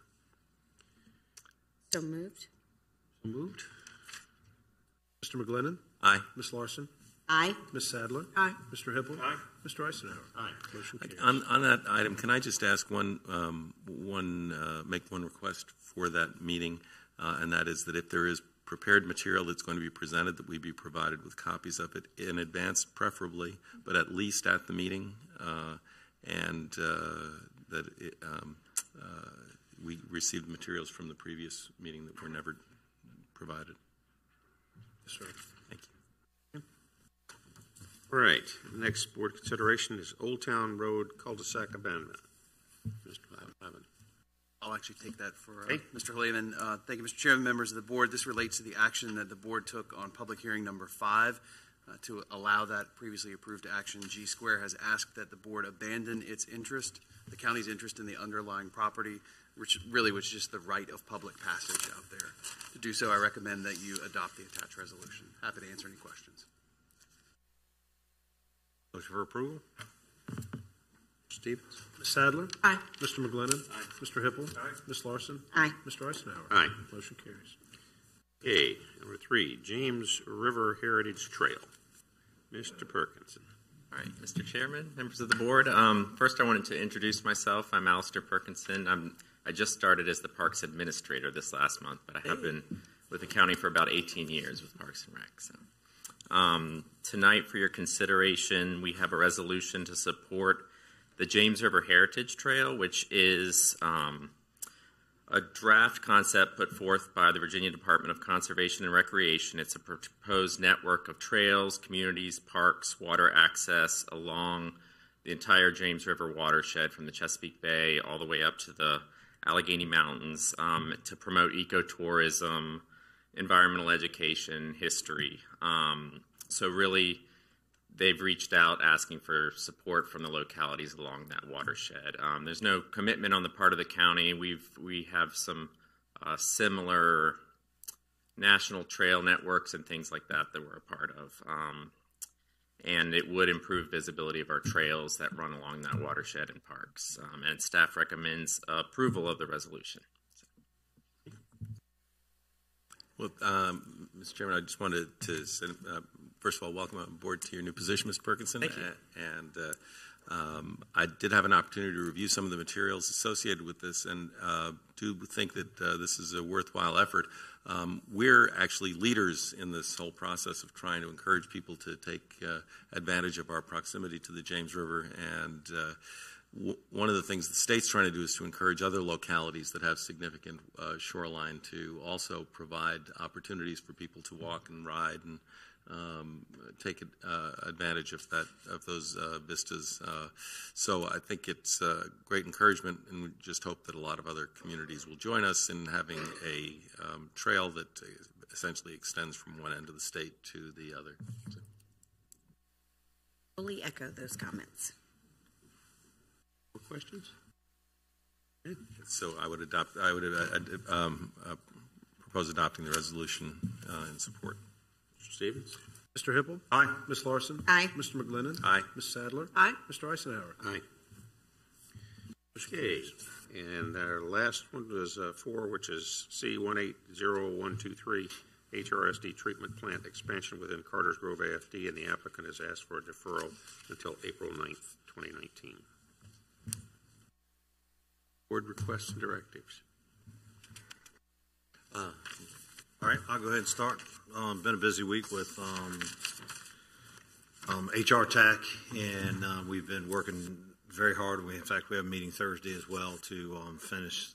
Hopefully, we'll finish everything we need to get the Hampton Roads Bridge Tunnel moving a little bit further down the line, and we'll know better on Thursday if we have everything signed, sealed, and delivered. If we do, we'll go ahead and sign on that. If not, we may be a month or two out, but hopefully we've got everything we need and everything's working to the advantage of the citizens in order to get transportation moved forward for the next years to come. This will be a generational project and one very large project for not only our area, but, you know, a feather in the hat of James City County. So anybody have any questions on that, let me know and I'll be glad to answer them. But that's a quick and short report for How soon can we get more money up here? How soon can you bring more money up? I'm trying to get every dime. I know you are. Thank you. So I have my chamber board meeting tomorrow morning for the, it is beginning to separate the business from the Tourism Council, as you all know, is already established. The Business Council is in the process of finalizing their bylaws so that can then become its own group. That is what is on tap for tomorrow morning. I am hoping that we are close to finalizing those bylaws. I am also hoping that the Tourism Council will be moving along in the hiring process of the executive director. There was also a piece in the paper recently about the development fund, and I just wanted to reiterate that I had spoken to you all. As you know, House Bill 942 required maintenance of effort money from each locality, and so that is what this proposed development fund would be. It would not be monies from the 0.5%. But I mean, I guess in the big scheme of things, as the money goes through into the James City County coffers, how that. But this was money that we had already been supporting with the chamber with, and so I had spoken with each of you, and then our the county administrator and his counterparts in the County of York and the city had also spoken about the importance of this maintenance of effort money going into something that we hoped would enhance tourism or infrastructure. So I just wanted to be clear that, you know, that is something that we've talked about. There are funds that are coming in to be used specifically for marketing with the sales tax. So that's all. Well, I have attended another Chickahominy Community Action Agency meeting where there's future plans for upcoming events. Stay tuned, folks. And I'll be attending this week for their organizational meeting, the Eastern Virginia Regional Industrial Facility Authority meeting in Hampton with our EDA chair, Ms. Bledsoe, and I believe Mr. Stevens and Ms. Jordan will be attending, and so I'm looking forward to that. And I'll leave it at that for now. Thank you. I just had a couple of things, Mr. Chairman, that I wanted to mention. The first is that if citizens haven't had an opportunity to take a look at the decision that was handed down by the district court recently, the U.S. District Court for the District of Columbia, on the Dominion Towers across the James River. It is a fascinating document that makes it very clear that there was not proper attention paid to existing federal laws and creates some new dilemmas. So it will be interesting to see how those are resolved, but it, I think, also makes us wary of, makes us feel like we ought to be wary of efforts to push very hard on approvals of things with a kind of vague assumption that regulatory authorities are trying to encourage us to do certain things immediately when that is being done in the face of requirements that are clearly spelled out in law. So just mention that. It's fascinating reading, and it pulls no punches.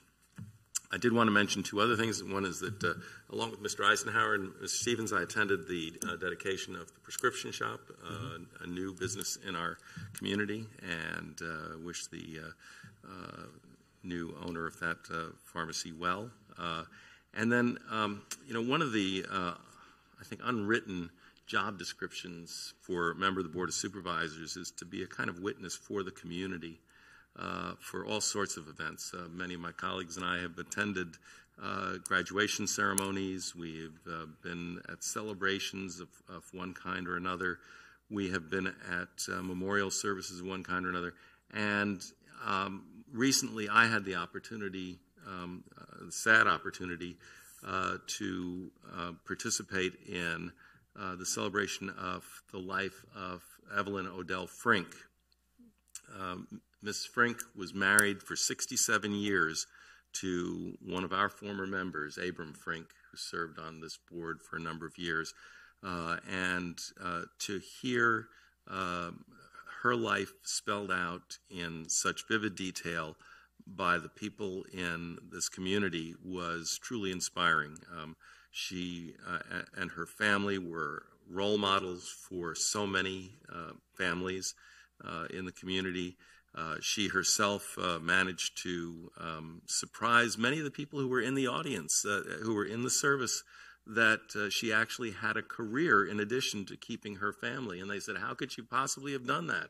She took care of her mother when she was ill. She took care of other older relatives. She had her children always ready for school in the finest way. And yet she still had a job that she went off to after that. And she was the kind of person that was a true inspiration for so many people in this community. I was fortunate enough to visit a little bit with family members and especially with my friend Abram, who is looking well. And I know this will be a very difficult time for him and his family, but want to express the community's gratitude for the life of Evelyn Odell Frink.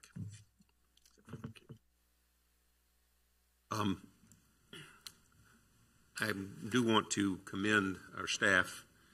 February 22nd, I attended the Black History event, and I came away with just one word describing it: awesome. There's a young man who did, from memory, a Frederick Douglass speech that just blew me away. So it was one of the more enjoyable programs I've ever attended. So thank you very much to our staff that helped put that together, the committee that did. March 1st, I also went up to Stonehouse Elementary and did the Read Across America. I managed to read a story to Ms. Payne's 4th grade class. Very interesting. And then represented the county at the Virginia Peninsula Clean Business Forum down in Williamsburg, as well as over at the Arbor Day ceremony in Yorktown. And I will be going with Mr. Hipple to the HR TAC again, this time to further my education. Okay. I believe we are now down to reports of the county administrator. Yes, sir. Mr. Chair, members of the board, a few items I'd like to share upcoming. We are hosting our next neighborhood forum this Thursday, March 14th, 6:30 p.m. here in the Board of Supervisors room. Our discussion topic will primarily be the budget process, not the budget, but the process. And so citizens interested in that, we would encourage to attend this Thursday, March 14th, 6:30 p.m. We're also hosting a career expo. Our social services department wants to help area residents find their ideal career and finding your career path. So this expo will take place March 18th, James City County Recreation Center from 5 to 7 p.m. Also, the 22nd annual candlelight ceremony in honor of Child Abuse Prevention Month will be held at James Blair Middle School on March 28th at 6 p.m., just to make the community aware of that. Vietnam Veteran Ceremony held by the Williamsburg Chapter of Vietnam Veterans of America will take place at Veterans Park March 29th at 11 a.m., and our police department will be hosting a VIN etching and child safety seat inspection on April 11th from 10 to 2 p.m. in the parking lot of Target at 4630 Monticello Avenue, and it's free of charge to the public. So just those upcoming events. We now have a closed session for this evening. Do you I'll look for a motion to enter closed session for the consideration of a personnel matter, the appointment of individuals to county boards and or commissions pursuant to Section 2.2, 3711A1 of the Code of Virginia. Moved. Ms. Larson? Aye. Ms. Sadler? Aye. Mr. Hipple? Aye. Mr. McGlinnan? Aye. Mr. Eisenhower? Aye.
back into session.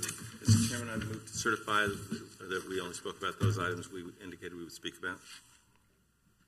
Mr. Hippel?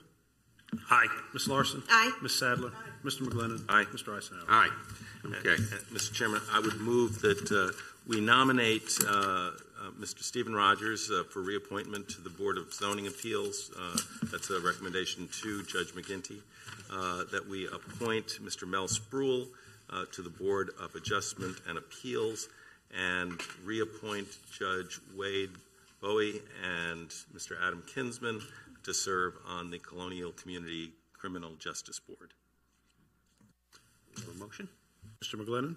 Aye. Ms. Sadler? Aye. Ms. Larson? Aye. Mr. Hippel? Aye. Mr. Eisenhower? Aye. Motion carries. Okay. And now I'll take a motion to adjourn until 9 a.m. on March 15th, 2019 for a joint meeting with the W-JCC School Board. So moved. Okay. Mr. Hippel? Aye. Ms. Larson? Aye. Ms. Sadler? Aye. Mr. McGlennon? Aye. Mr. Eisenhower? Aye. Motion carries.